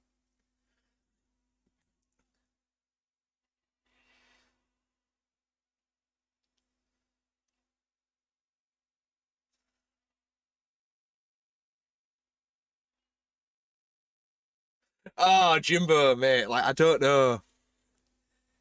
I don't know. Oh, I think it's dangerous territory for the FNAF series. No, right? Okay, so the trailer had, sorry, the film was always going to be happening. Like, that was from years ago that they planned on making the film. It was. It looks good, but at the same time, they've taken some liberties it looks like they've taken some liberties um with the game, essentially, with the story. They've It's hard to put into words just from one viewing, but it's like they've had to sort of explain it because it's a film, and I agree with this. It's a film, not a game, so everything does need to be explained in a film in order to get the audience in the know. Um, but it's like in the game, it was all speculation with the lore and why these animatronics were killing people. But it looks like in that, like she just came out and said, it's like, oh yeah, these kids went missing, and he just turned around and said, oh, animatronics haunted by kids ghosts, sounds cool, yeah. It's having to explain stuff that people enjoyed figuring out when playing the games, or not figuring out, but sort of piecing bits together throughout the games, throughout the Easter eggs and all that stuff.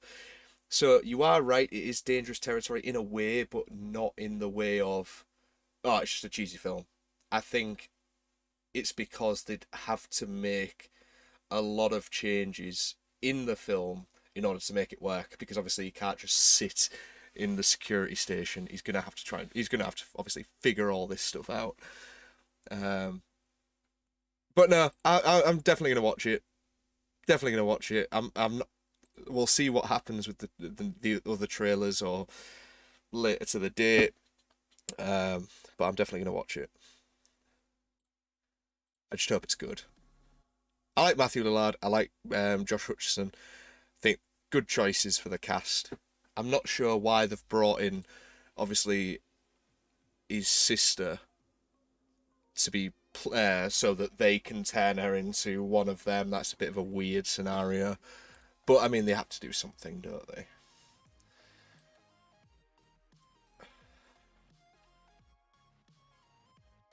Okay, so that's a cool flame. What happens if I turn... It's a particle system. Right, okay, it's a particle system. I like that. That's pretty sick. Um, can we...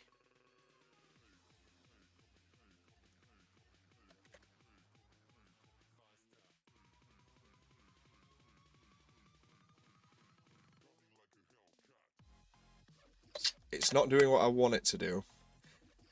I always have trouble with Unity's particle system because I never really play around with it. It's in a circle radius. Ah, here we go.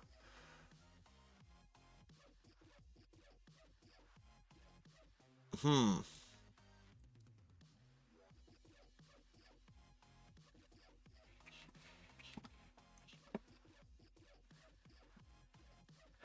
I really want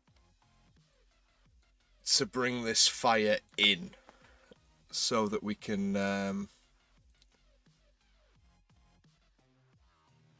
Oh, here we go.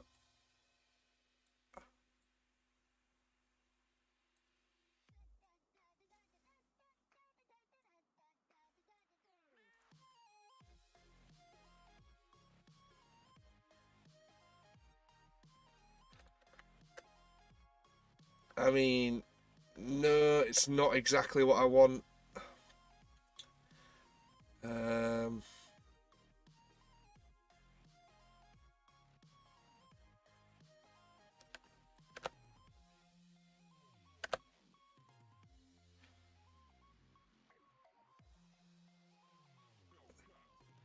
See, I don't want.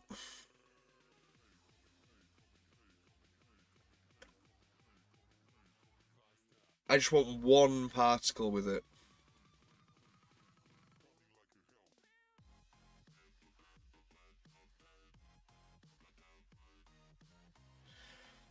So, one.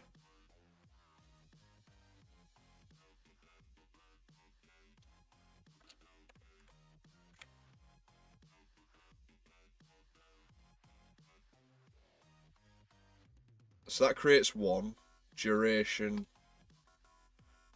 20 seconds. Restart it. See what happens.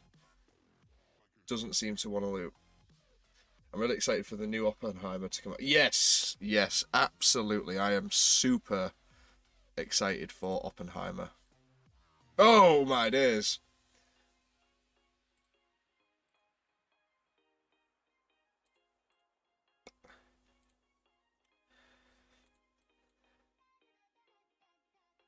Yeah, really excited for Oppenheimer, dude.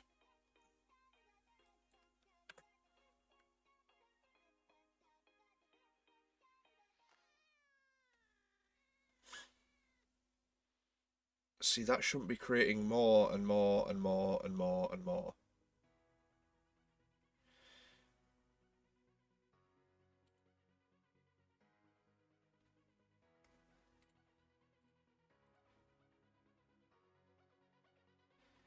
What's a fireball look like? Oh, right, well, that certainly do be a fireball.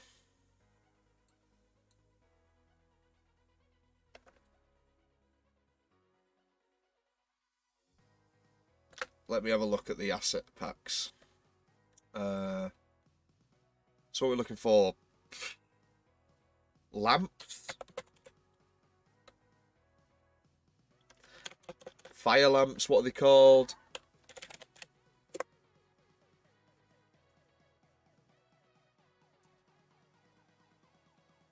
Free fire VFX for HDRP. Brilliant. That's what we need. I like that one over there. Yeah, let's let's get this. Whoa, right, okay, thank you, Unity.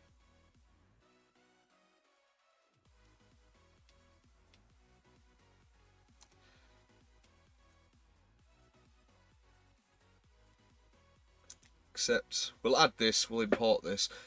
This should just be able to import straight into our already existing project.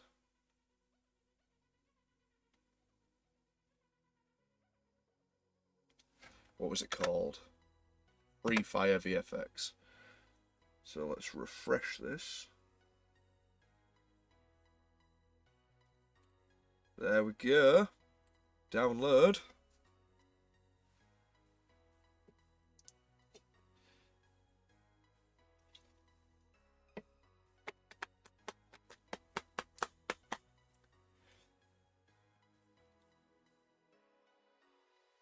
Right.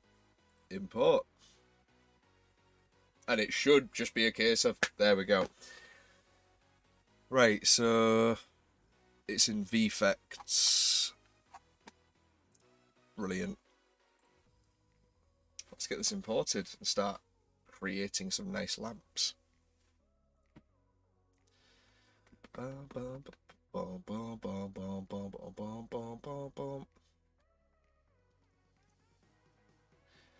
mean, I'm looking forward to when the inside, the interior is just all fleshed out, and after that we can just work on the coding and the gameplay. That's what I really want.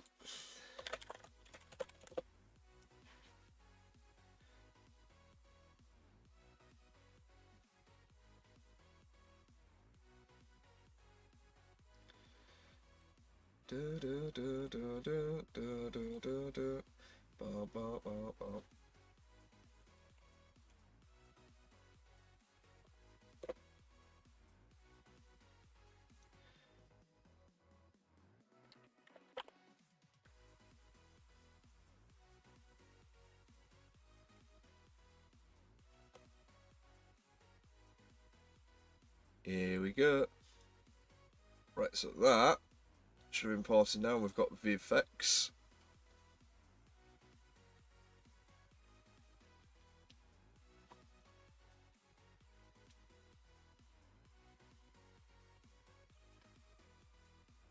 But no, Jimbo, why are you so excited for Oppenheimer? I'm curious. What do you like about it?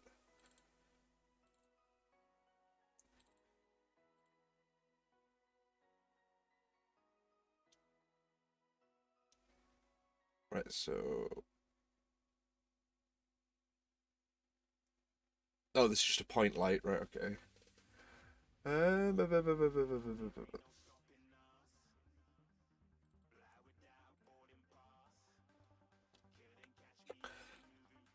Right, none of them are prefabs. Sorry, they are prefabs, but not. They're all particle prefabs that I'll have to drag in to actually see what they look like.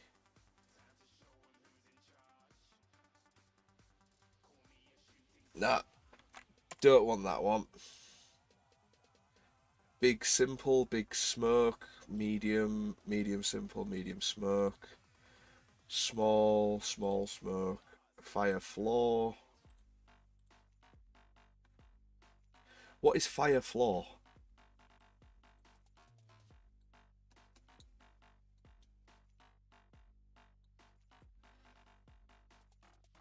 Why does it look like it's frozen in time in a way?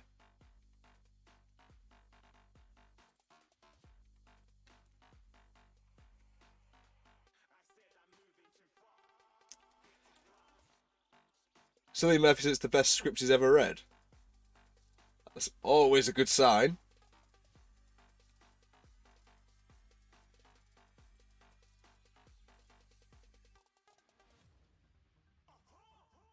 Hmm.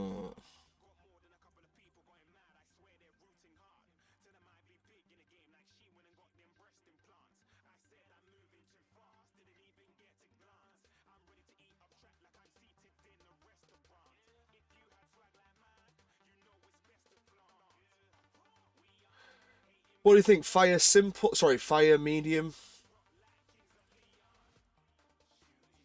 I don't know what the difference between fire medium simple and fire medium is.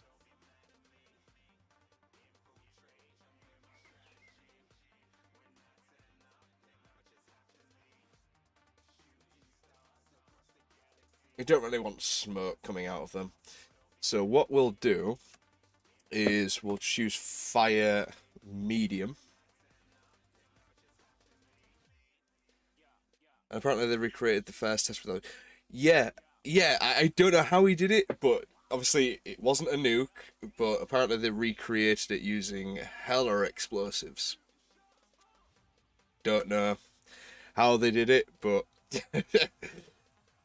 it's Chris Nolan, man. Chris Nolan. Right. Let me think.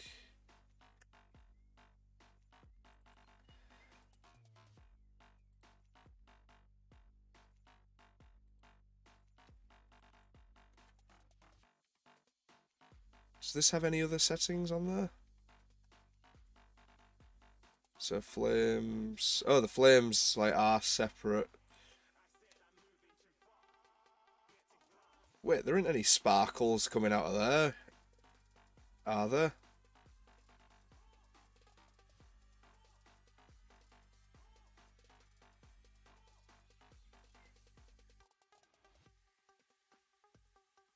We'll trust it.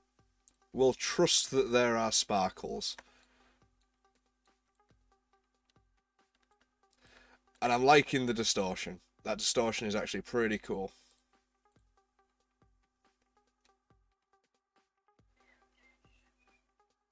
The distortion is actually top notch. Right, let's add a point light to it.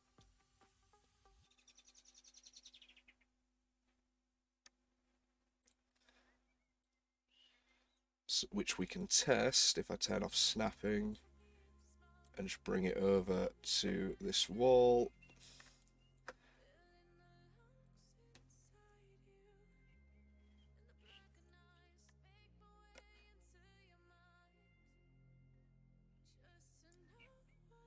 So it really didn't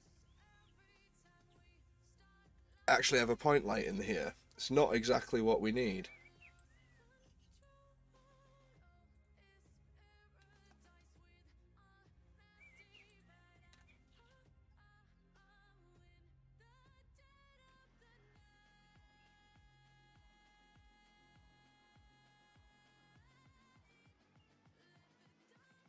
Hang on, you know what, I'm just going to back out. Discard changes.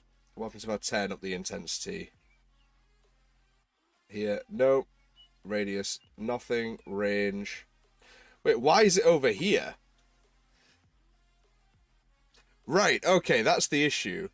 That's the issue we have, right? Okay, so let's add it to the fire, and we're gonna reset its transform.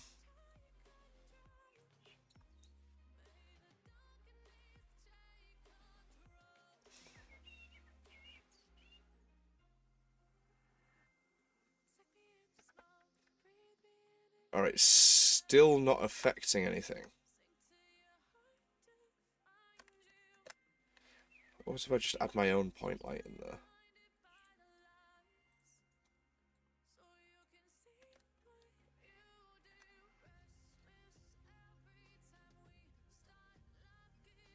Aha! We have a nice little tiny, tiny, tiny light on there, which we can just about see.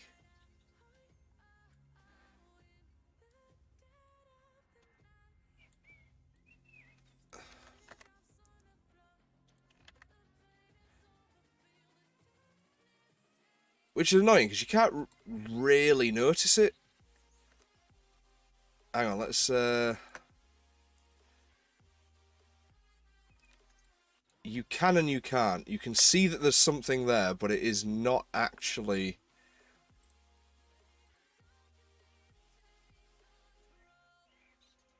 The higher the radius, the short, like the less it seems to actually affect. Oh wait a minute, sorry Jimbo, I missed your message. Also, I've seen articles saying that people are leaving the cinema speechless after watching it. Always a good sign. Always a good sign.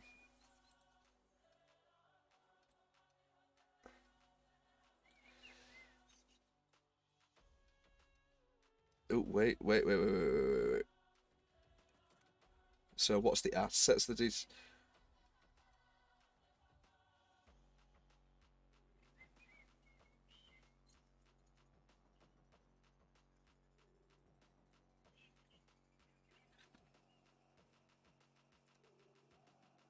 It's not.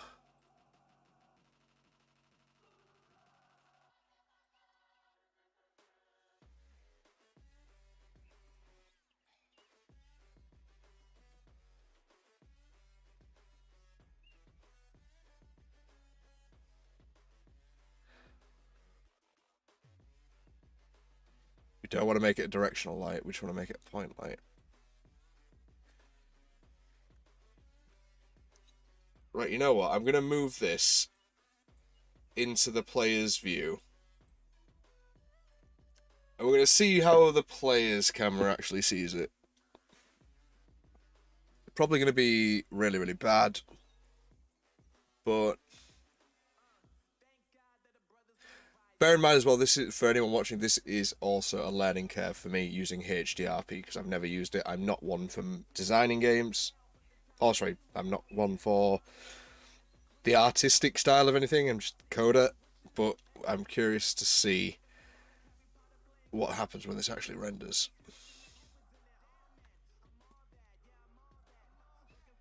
See, that's all that light is giving me.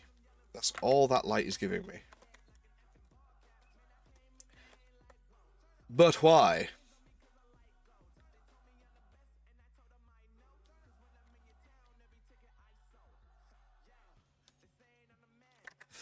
You know what? When in doubt, Google.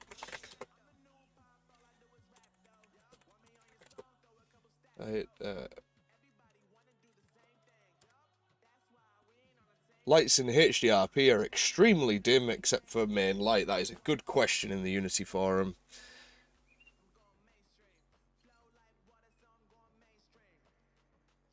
In URP, these point lights are pretty spot on, and the spotlights are pretty spot on as well.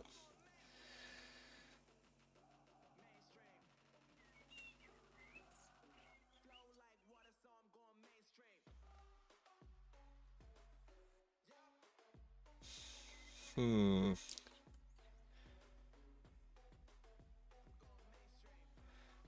mean, I'm not using any light layers for this. And because it isn't supposed to be night time, actually, let's turn down the directional light.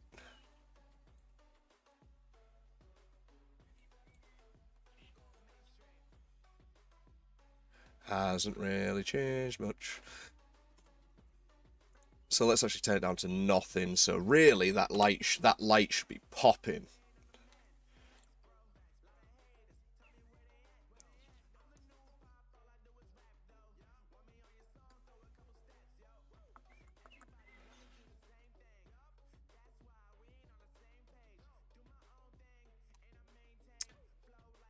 Right, okay, I'm going to bookmark this page for later. What we're actually going to do now is just carry on designing it with the lamps and everything. Right, so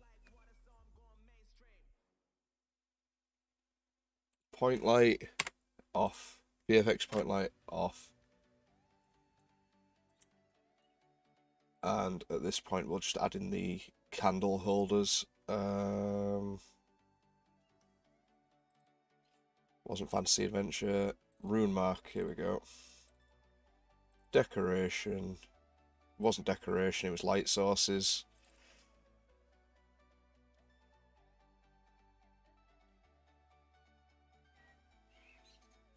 Are there any wall-mounted candles that aren't crystals? Like, come on, really? In which case, we'll put in some tables first, I guess.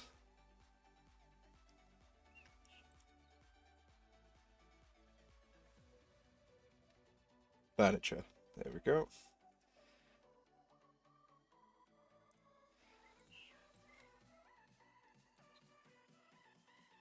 Oh, it's just a tiny table!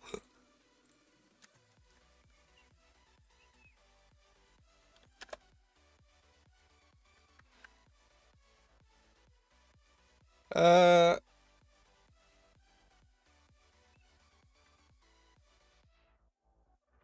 Hmm...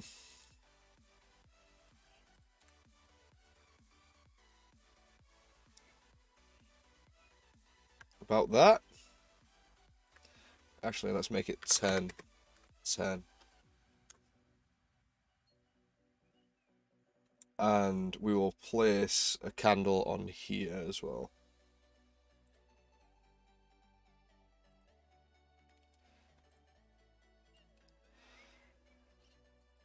Let's say that we might as well start fleshing out the actual room.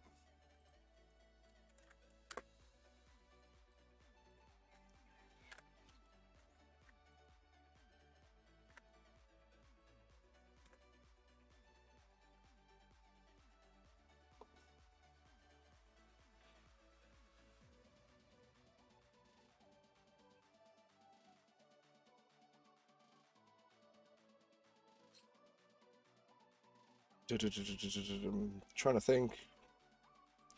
I mean, I suppose it needs chairs in there.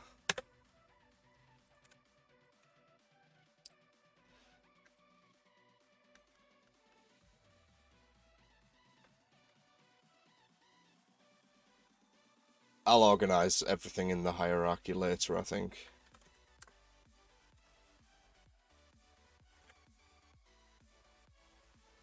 Come on, I duplicated. Don't do this to me. There we go.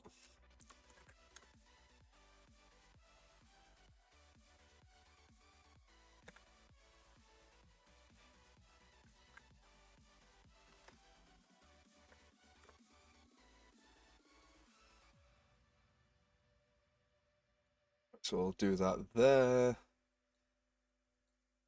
Should we give that rug to this? I think so.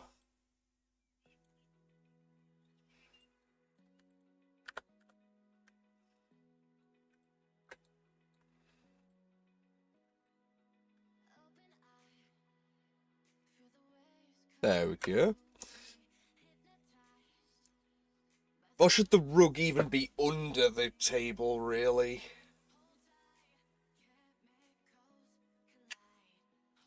It's alright.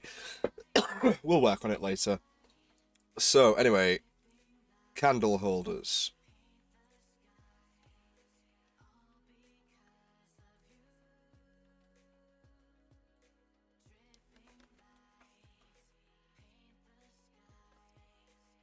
Bruh, these have particle systems already in them. I am mad. I am mad.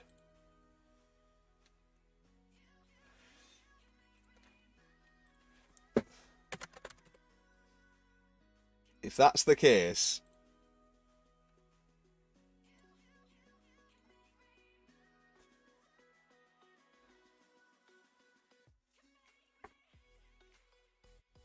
They already have fire on. They have fire on, Jimbo. They have fire. Mad. I am super mad.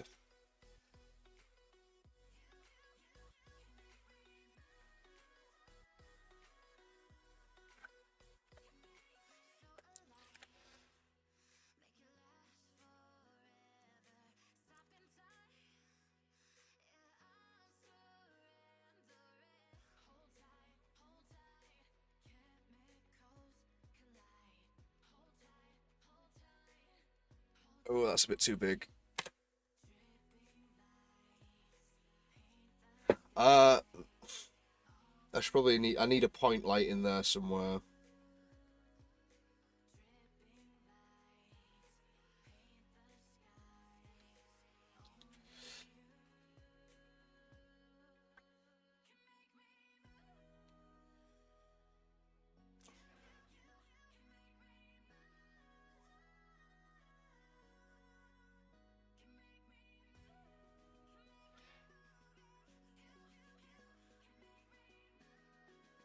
How big is it when you're playing? Let's find out. You know what? I'm gonna delete this wall.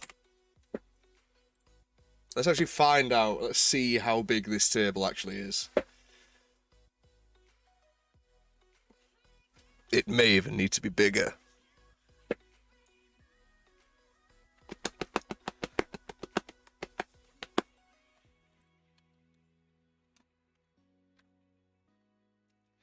So, boom, doorway. Oh, yeah, okay, that is a big table. Big table. Needs to be smaller. I need to jump to get onto the chair. Yeah, big table. See, we've just got... I hate this. See, I want fire. I want that fire on that candle. That is a good fire. I want that fire over there. It's possible that it's because I haven't included any volumes or light probe groups that the lighting is so bad.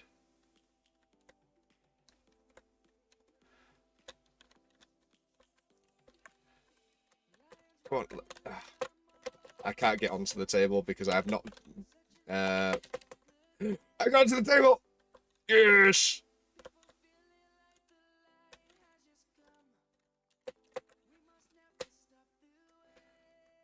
Ooh, that's not good, though. So I can jump onto here and then jump off and it's fine. But if I was on the table, actually on the table... Let's see if I can get back on it. Because of the way the code works... So if I click my character now... Wherever he may be... Player... And I go into debug mode, my downwards velocity is constantly increasing. Because technically I'm not on the ground, so it thinks I'm falling, so therefore it's applying gravity with no terminal velocity limit. I'm thinking if it goes too... the velocity goes too much, or too low, like before, it instantly put me on the ground. I'm gonna test to see if it'll just skip me through the floor and just clip me through the ground. Let's see it build up. Let's get it to 5,000. Right. Nope, it just dropped me to the floor instantly. Right, okay. Now it's building up again and drops me to the floor. So if that would change if I was to mark these chairs as ground layers. So chair, chair, chair, and chair, they are all ground.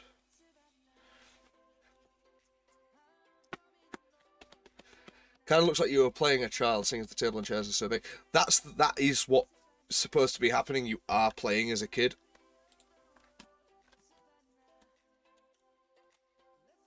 So now I should be able to go onto these chairs and then from there jump on the table. Because the as long as they're layered as ground, I can still keep jumping. And now that I'm on the table again, which isn't labelled as ground, my velocity is building up. So that's fine. I just need to mark whatever is walkable or jumpable on as a ground layer.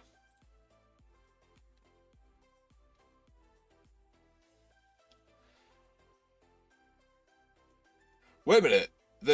The draw is interactive?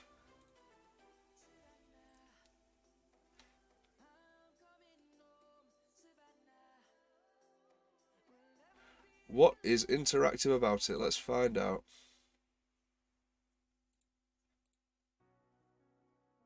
Oh! Okay, so...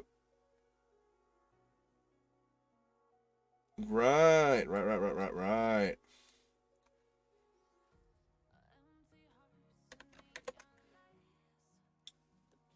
So that'll move in and out if you thingy on them, which I'm assuming needs a script attached to it.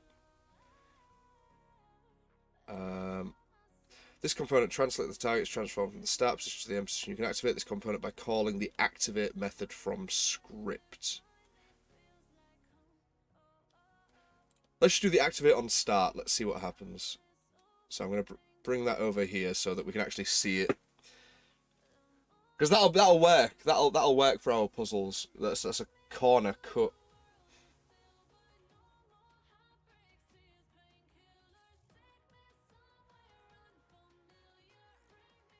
Nope, it does not activate.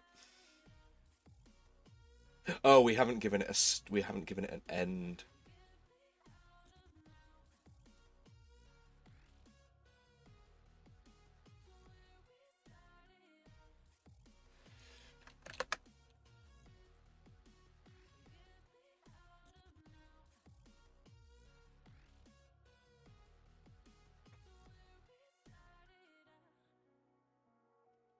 Now let's see what happens. Will it go or not?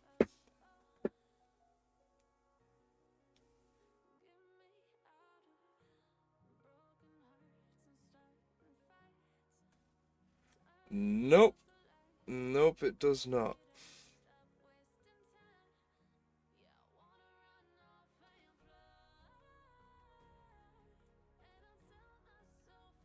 Don't know what any of that does.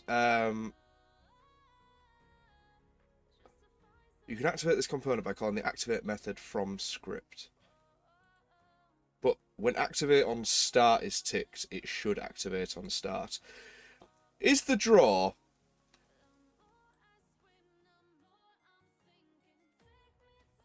Is the draw the wrong way around?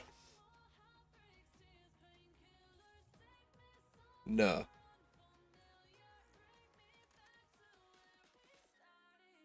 So it should do that. It's just choosing not to.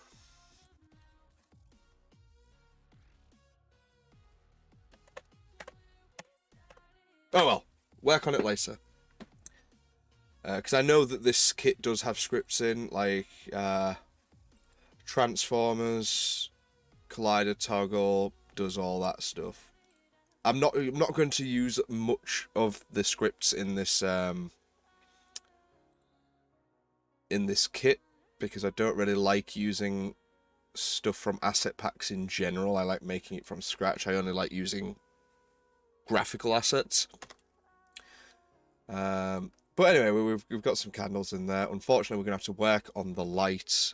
The lighting is going to have to change.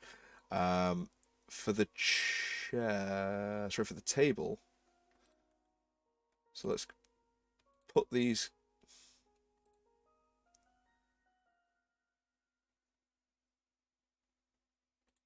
Sorry, bear with me.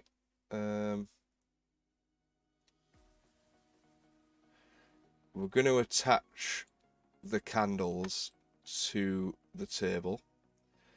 We're going to attach the chairs to the table.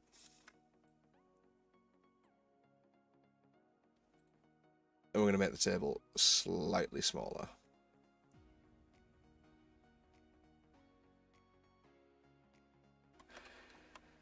No, we're not. So, right, we're going to grab candle holder, chair, small table, chair, candle holder, create an empty parent for them, then make that smaller.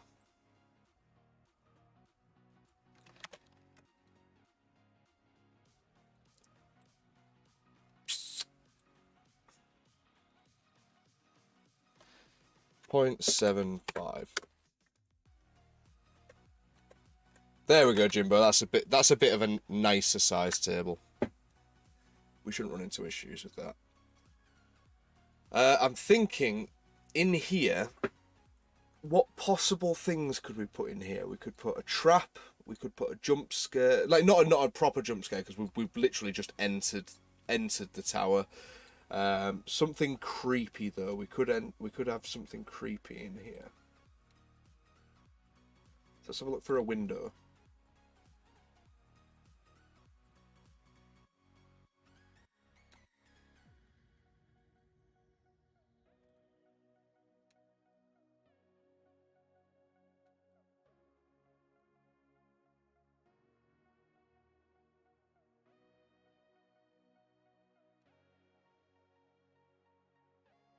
The only problem is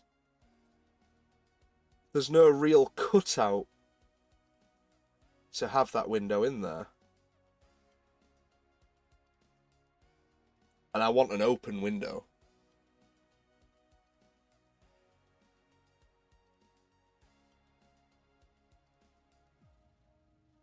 If we have an open window,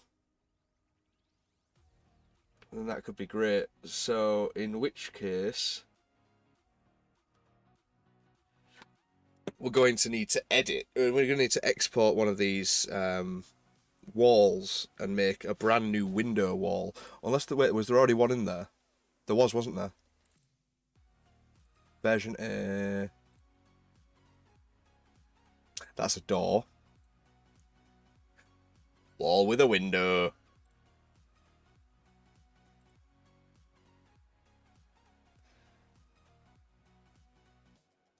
What type of window was it though? Whoops. Ah, it's fine. Right, okay. Okay. Cool. So we're gonna get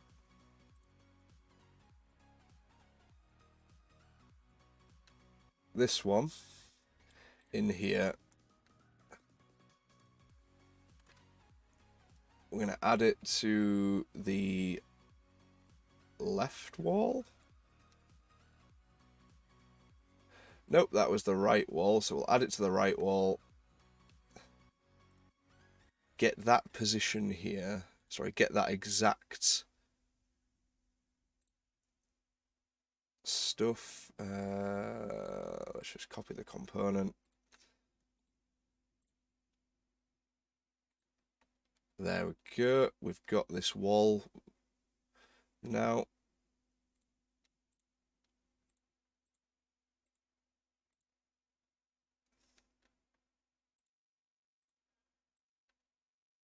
Why does this have a center origin point instead of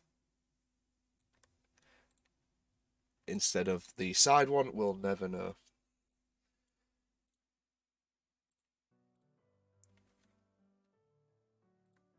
But we can now put in the window, and this we can have like a little tiny jump scare, not a massive one, just a little tiny one.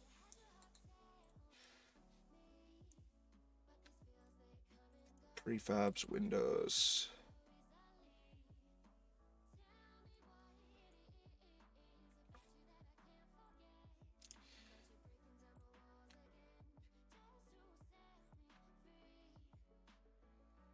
What's this have?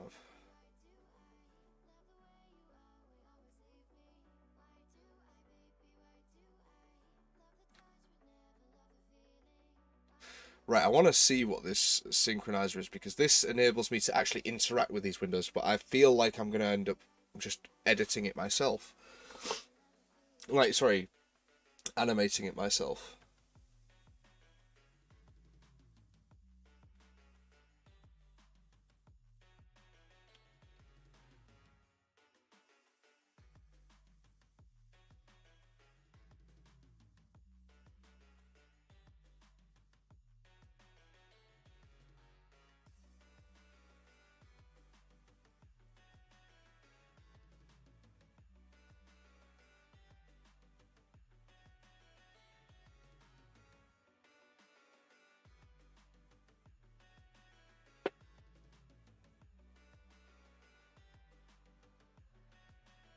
Right, so what happens if I create...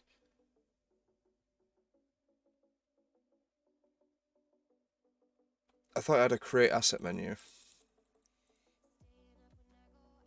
It did have a create asset menu. It says there. Oh, add component menu. Synchronizer. Right. Right.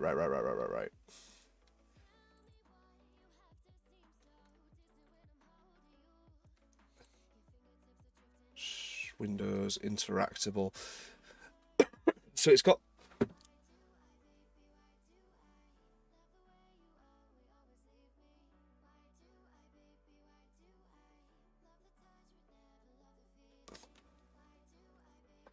Right, so what is the trigger for the transformers, though? That's the question. Otherwise, I might just thingy it myself, animate it myself. But for now, let's just drag the window in. We'll cross that bridge when we come to it.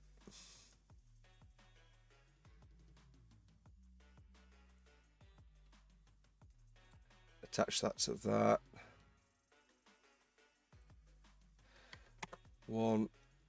We'll set that to 0 and 0. And we'll set that to 0 as well. So what we're hoping to get this to do is blow these straight open. What happens if I do this activate on start? Will it work? Will it not?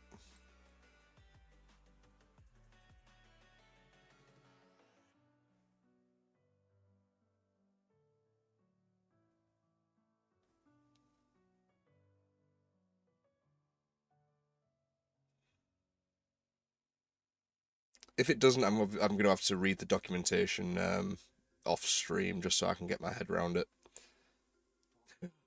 It works! Holy hell! In which case, then, we are going to put that to 90 degrees, not minus 90. This at minus 90 instead of 90 degrees. And we want the duration to be pretty instantaneous. Let's do 0.2, 0.2. Activate on start. The acceleration curve.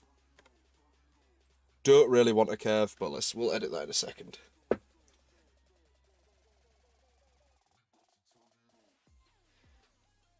Because I want this to, like, when you approach it, just go boom. That was a lot of lag.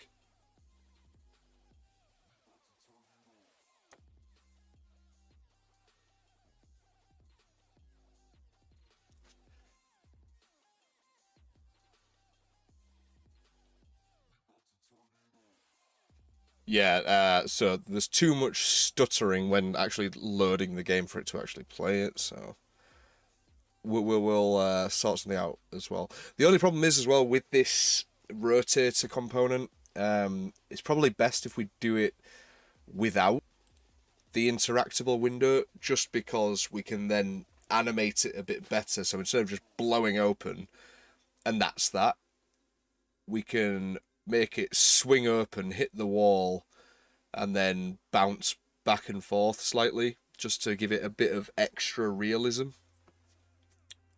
So I might do that. I might just say, forget the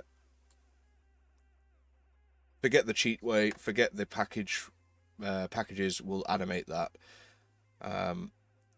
So, yeah, you know what. Oh, not the wall itself, just this. Copy. Component.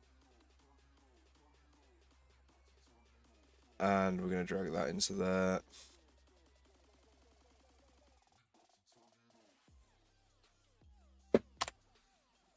So now we just have this regular window, which I can then animate. So I'm going to add an animator.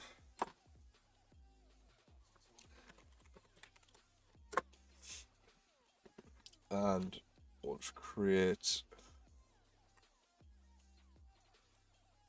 not show an explorer.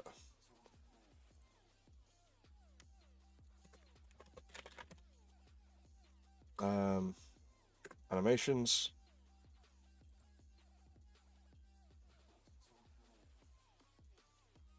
And then folder.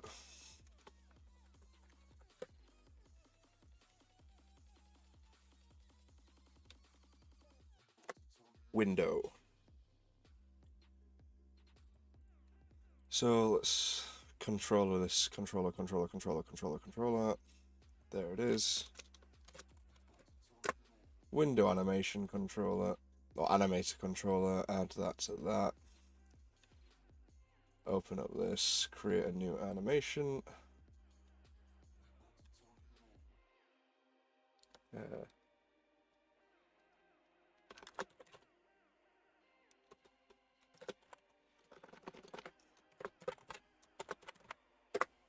call it swing open.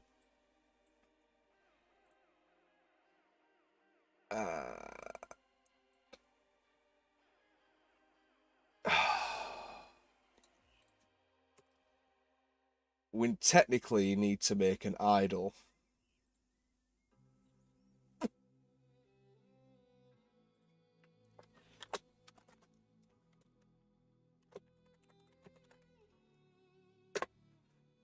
Stationary as the normal, and then we'll swing open when we need to.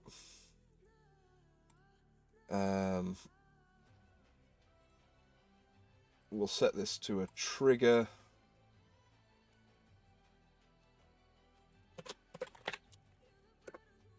We'll call it swing.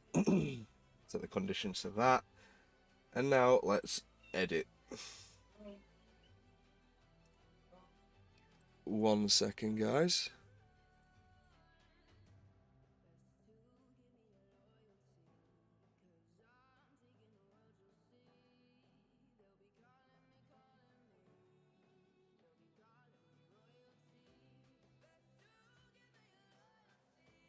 Sorry, I thought someone was calling my name. It turns out they were not calling my name. Right, so we've got the swing open now. This is the window we want. Let's open up the animator or animations, Control 6. We've got stationary, that's fine. Swing.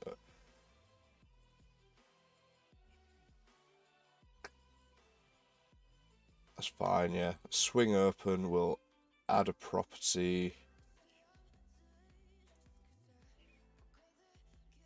Rotation. Window R. Rotation.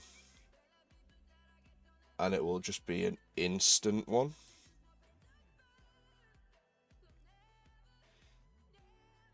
So we want it to be done in, like, let's say a half a second.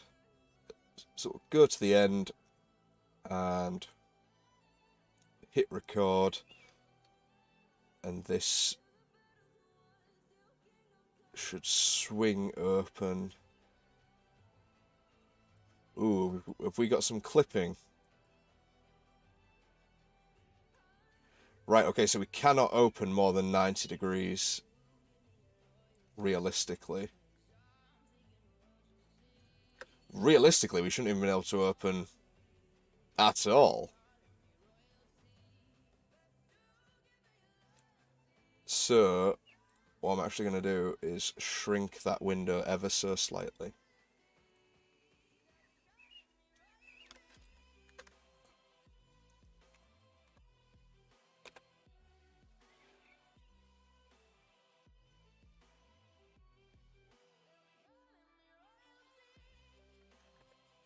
What am I doing anyway? I only need to shrink it down by the y-axis. 0.97. Oh no, by the x-axis, z-axis.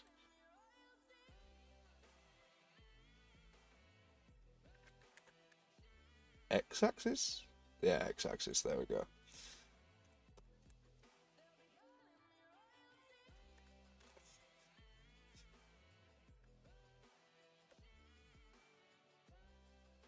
That will do. So now we can open to about 94, 95. So let's open it to 95. We'll open window R to minus 95. And just play that. Not quick enough.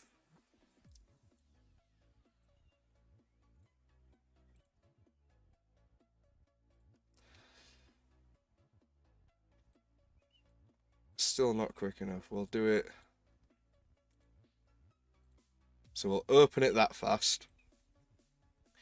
And then it will come back to the originals.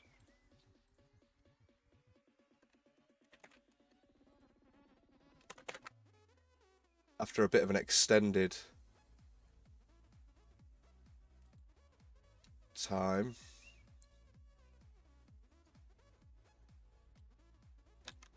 Maybe like that.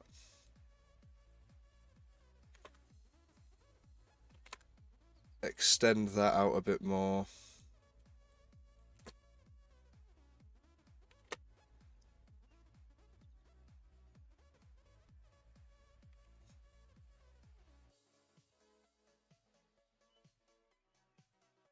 Then we'll move them back ever so slightly.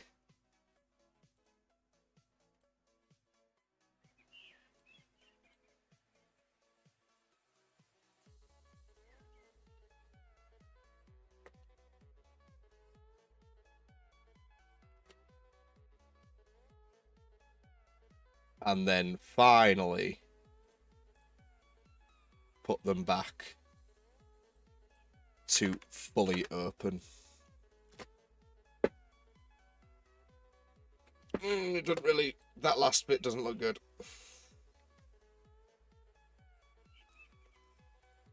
So we'll have to tweak the curves on that one, wherever they may be.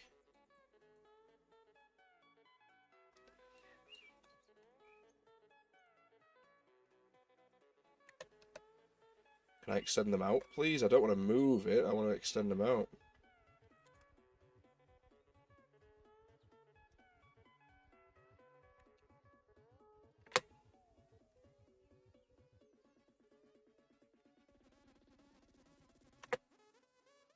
Window swinging open is a nice idea. I'm glad you think so, Jimbo. Thank you very much. Don't know why I almost called you Justin then.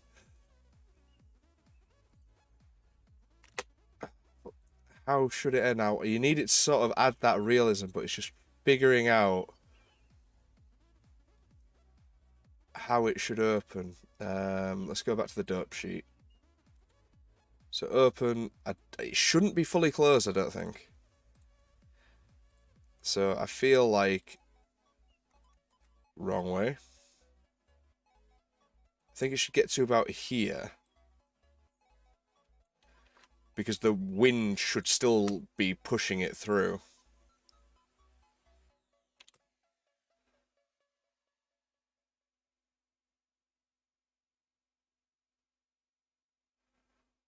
You know what, let's double up those keyframes as well.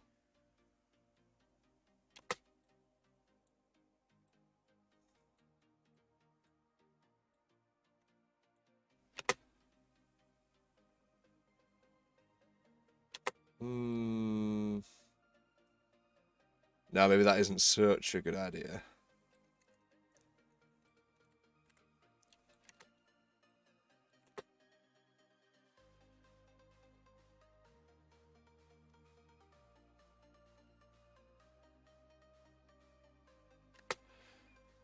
It's also the idea of having the window slam shut. There is.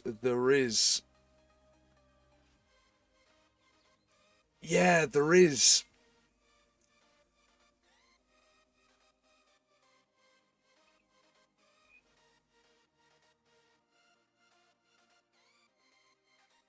I'm trying to think which is better, the window opening or slamming shut.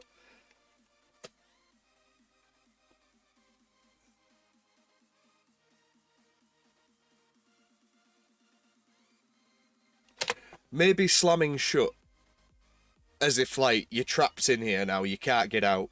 That's why it's slamming shut.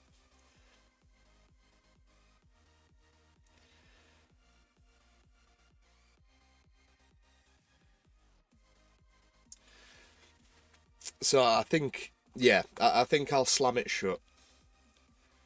So let's actually get rid of all that and say, actually, I need all this. Copy, paste, and these are the ones that are going to be open.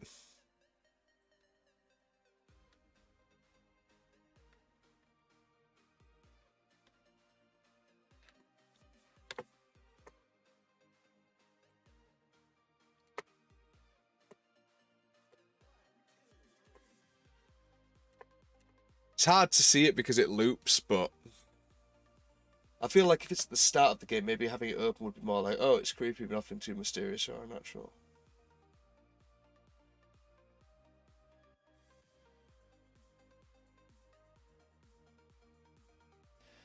But having it slammed shut is like from the get-go is like, okay, this place is haunted.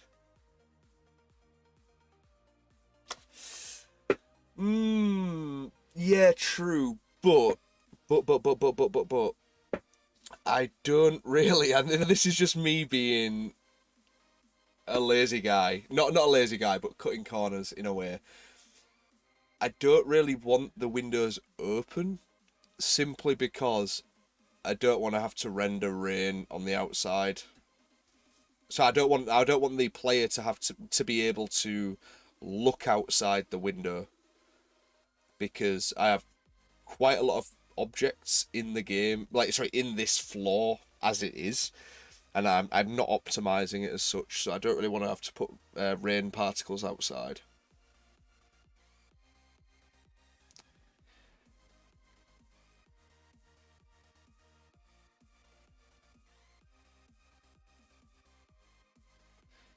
Although, Jimbo, we could save the. You are right. We could save the closing the window for later on slightly, and have a cupboard door just sort of go open. That way, I don't have to worry about it being outside, do I?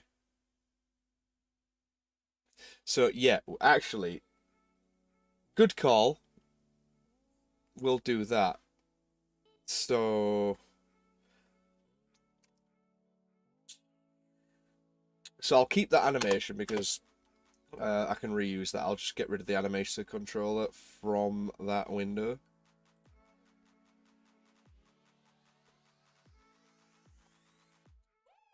Do we have any wardrobes?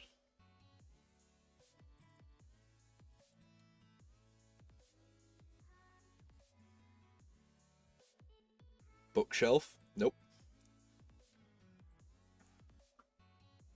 I cannot even see what that is. Apparently it's a wardrobe, but that is a very, very wide wardrobe. That's what we want. But yeah, I don't want the players to be able to look outside. I might just say to this, like this window here, I might have that slightly ajar. Like 3 degrees, so if you actually go over there, you can't really look out, but like not enough to need the particles, but I could actually you can see like something out there. So we'll put a cupboard in there, set that scale up,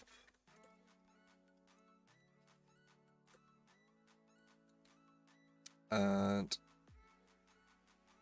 This isn't the interactable one, is it? It is the interactable one. I don't want that. 3. Then make that do a 180.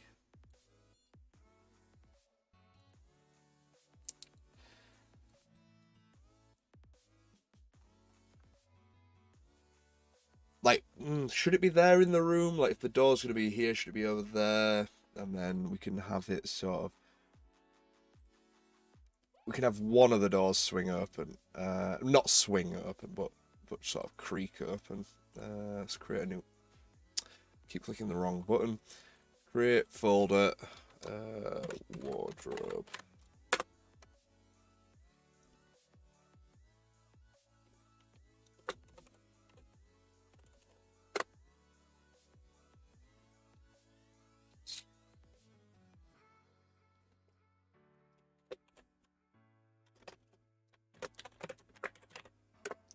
Slow open. There we go. So, wardrobe. Give it that. Open up that.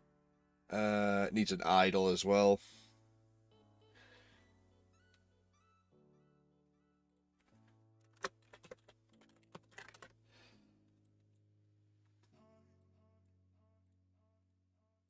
Make transition. Transition is a trigger. We'll call it creak.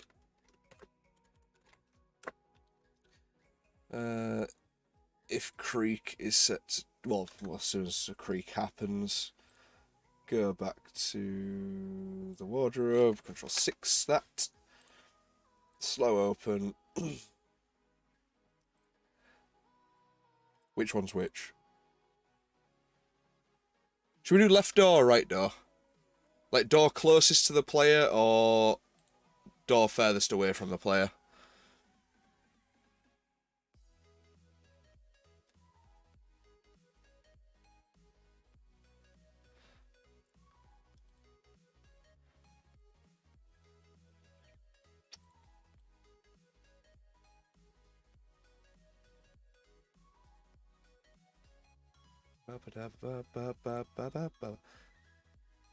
We'll do the one closest. And we'll do that over the space of like 2 seconds or something.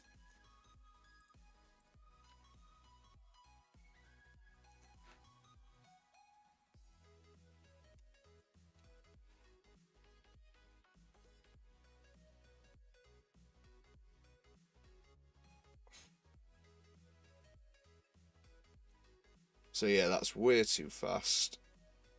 Let's slow that down.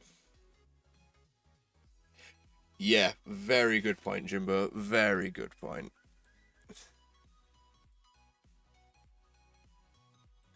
Still too fast. Let's slow that down a bit more.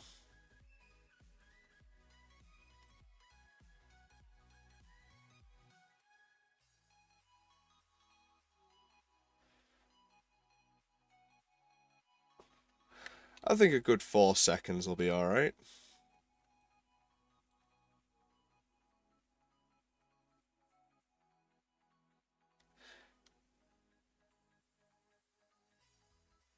You know what, I think just to make it a little less exact, when a door opens, the other one will sort of like go with it in a sense because they're almost sealed together. So I'm gonna add the left door rotation. And I'm just gonna put it to like 1 second, 1.5 seconds. And I'm just going to go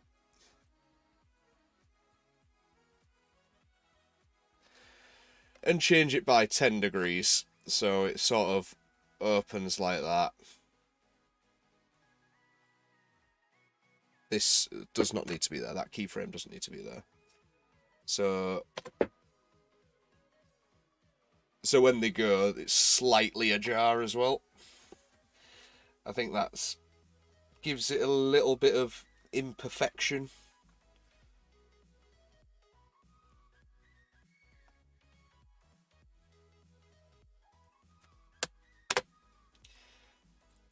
And then we could just set a trigger for that. So when you enter the room, it'll play that animation.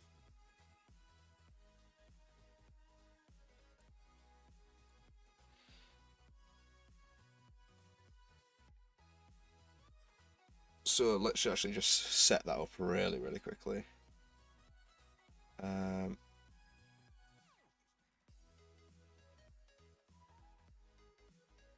Really, really quickly. So the wardrobe, it's Creek. If Creek gets activated, then it's that. So let's just make a quick script.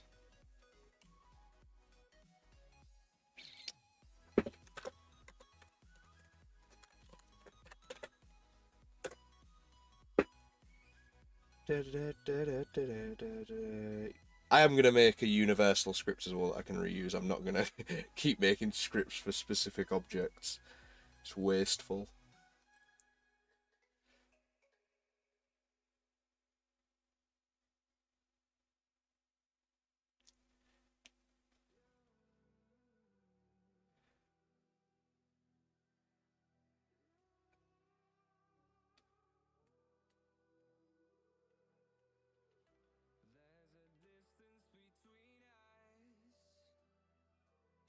Come on, recompile, rebuild, whatever.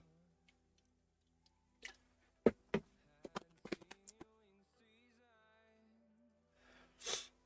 because I have a bit too much open.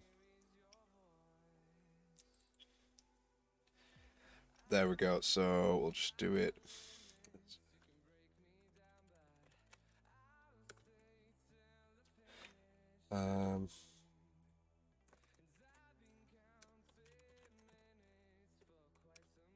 Serialized build game objects.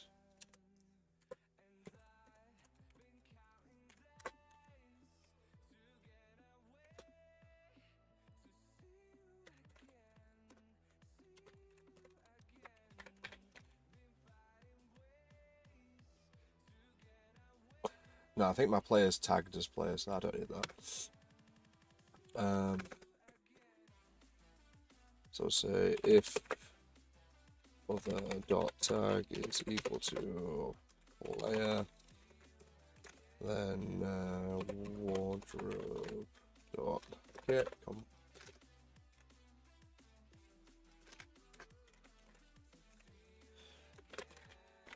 component tomato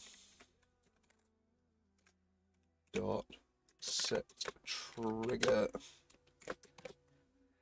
What was it called? Creek.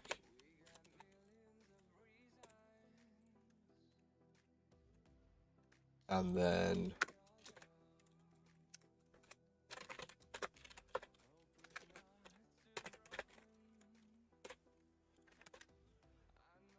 so this means it should only play once. Let's test it. Let's see if it works.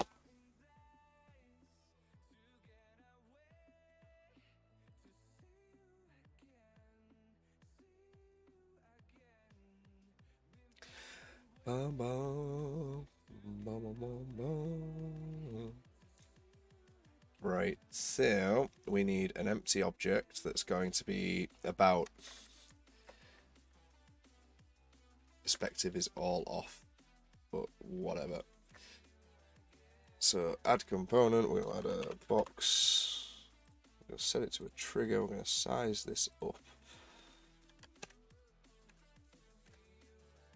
And we're going to place this near the door, so when we go in, maybe set it to 5. So when we go in, that should activate in theory.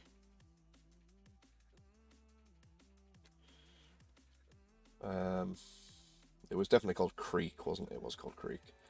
Players tagged as player. Let's test it.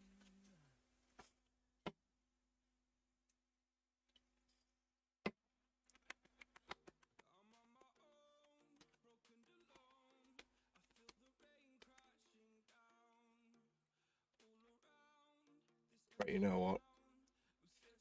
We're going to view it from here as well. So we can see it from both point of views. So I'm walking over here. We walk into the room.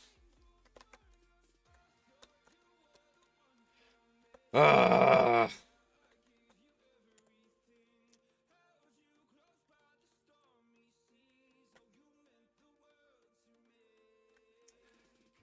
Right, player. You with your character controller should be setting... Oh, haha, haha.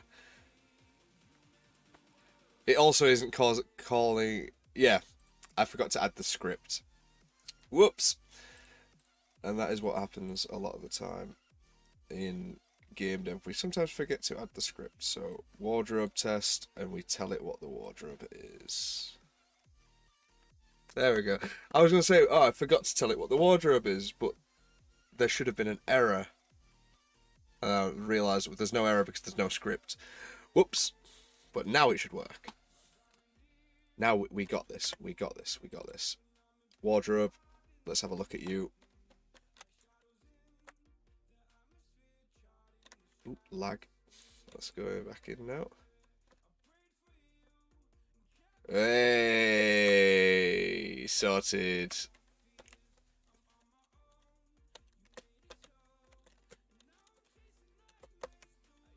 Sorted, Jimbo. We got the creek, but I think maybe either keep it that far away or move it closer to where the player comes in. Don't know yet. But at least we got that trigger working. That's fine.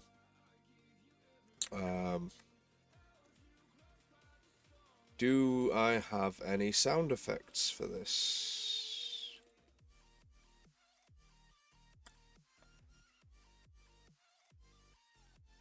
You won't be able to hear these because, well, I don't think you will, just because I've got my headphone volume quite low on Streamlabs. Although that is rather loud. We've got a shh. Weird. Have we got any creaks? Creepy monster. Damn it, I got my hopes up. I just saw Cree. These are all ambient music, ambient songs anyway. Anvil. Hit suspense. What's that? Okay. Maybe you could put wood paneling inside the room. Yeah, yeah. I am thinking about the wood paneling in this room. Right. Okay. So that doesn't have any.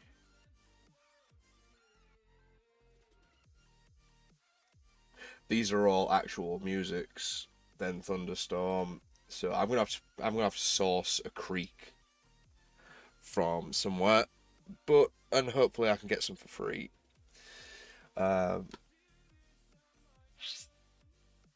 I just open up Audacity and just go. Not really a creek sound. That was more like half-assed buzzer, but you know. But no, we're definitely going to add some sound to that. I really, at some point, I just want to do like a chair being flung, which I won't do in an animation. I'll probably give it a rigid body. Just sort of have things launched when you go through the room. And that's the point. I've got to add doors. I've got to add doors everywhere. Oh, Danny. Why am I? Also, you gotta put a grand piano somewhere in the game. It's like eerie. You know what? Do we have one? Does Rune Mark have a grand piano? Is it in decoration? No, it's not in decoration. Is it in furniture? Piano. You know what? It'd be easy if I just searched. Props, maybe? Oh, these are books.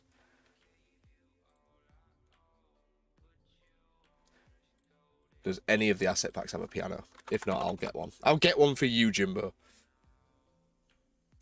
We have piano sound effects. Jeez. That was pretty loud. But yeah, Jimbo, we'll get a piano in there for you.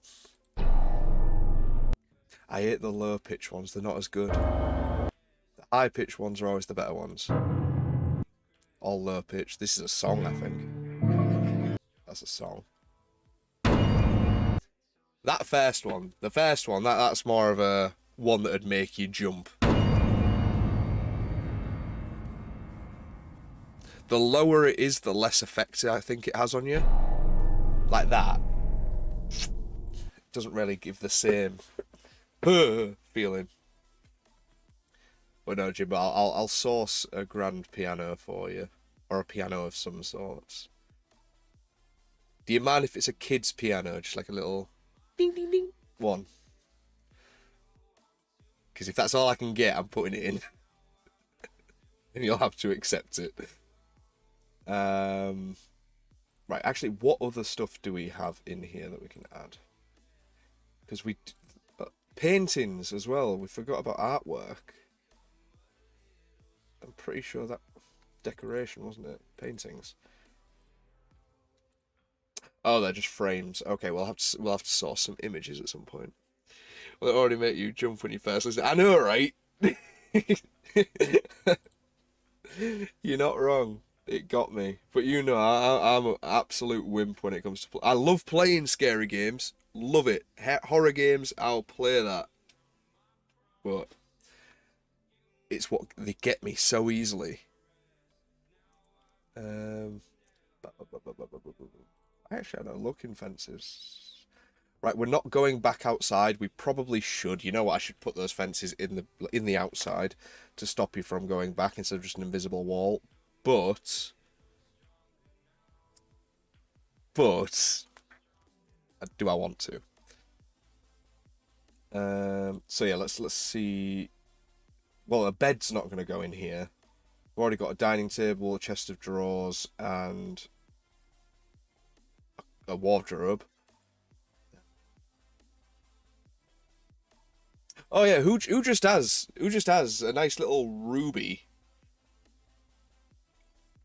A ruby hanging around. The fact they get you so easily makes sense. Mate. Alright, we're not going down that road. There's too many clips of me. Too many clips of me with a girly scream. Who would have a statue like this?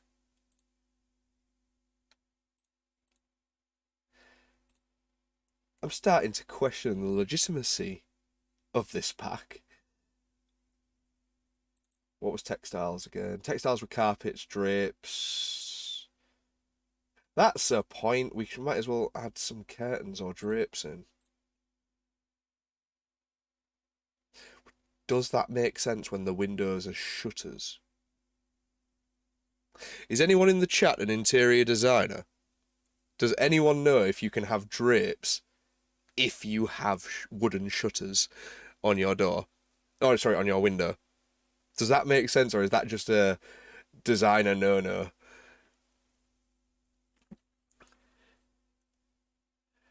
That ain't a ruby, that's a chaos emerald.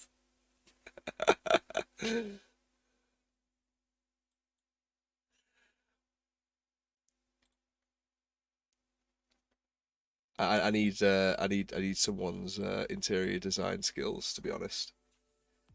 I mean, the carpet does not match. The carpet just should not be there. Doesn't really, not the best of patterns, is it? Well, we could put up a tapestry. Tapestry would make sense, but not next to the window.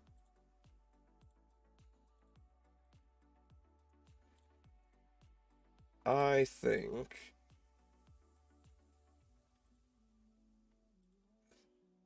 drapes and shutters wouldn't make sense if they have the same purpose. That's what I'm saying. That's what I'm thinking. That's what's right. Okay, I'm glad someone's sort of agreeing like that I shouldn't do it. But I kind of wish that I could put in curtains, like in the upstairs room. But I'd need to find a window that isn't a window with a shutter. Although, I can just delete the shutters. Problem solved, Danny's an idiot, really. I'm an idiot. So let's add a tapestry. Ooh, that's too big. You know, I'd prefer it if it was like wider instead of taller. Get out of isometric mode.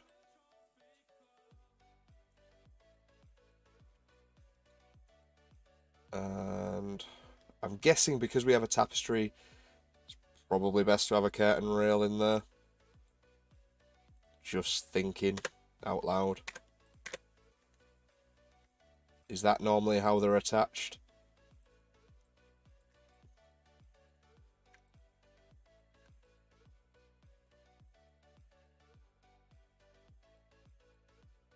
Is that normally how they're attached? We'll go with it. I'll parent it to that. You almost called yourself daddy there. I did. I mistook it. I said my name too many times. It just slipped out. Shut up, Jimbo. We forget that was ever said. Right, so we're halfway there. Lol, JK. 100% JK. We have got a lot of other rooms to design.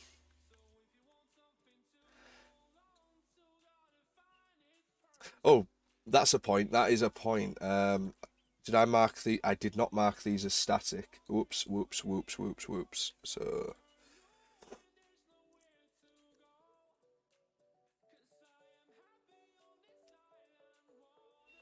just in case I... just in case I have anything that follows... follows you guys around. Oh, sorry, follows the player around. I need these to be static.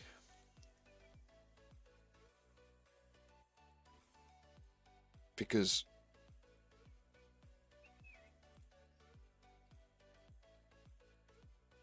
I know I'm going to have it later on, but I just need to make sure that everything is static in case I want to have it on the first floor.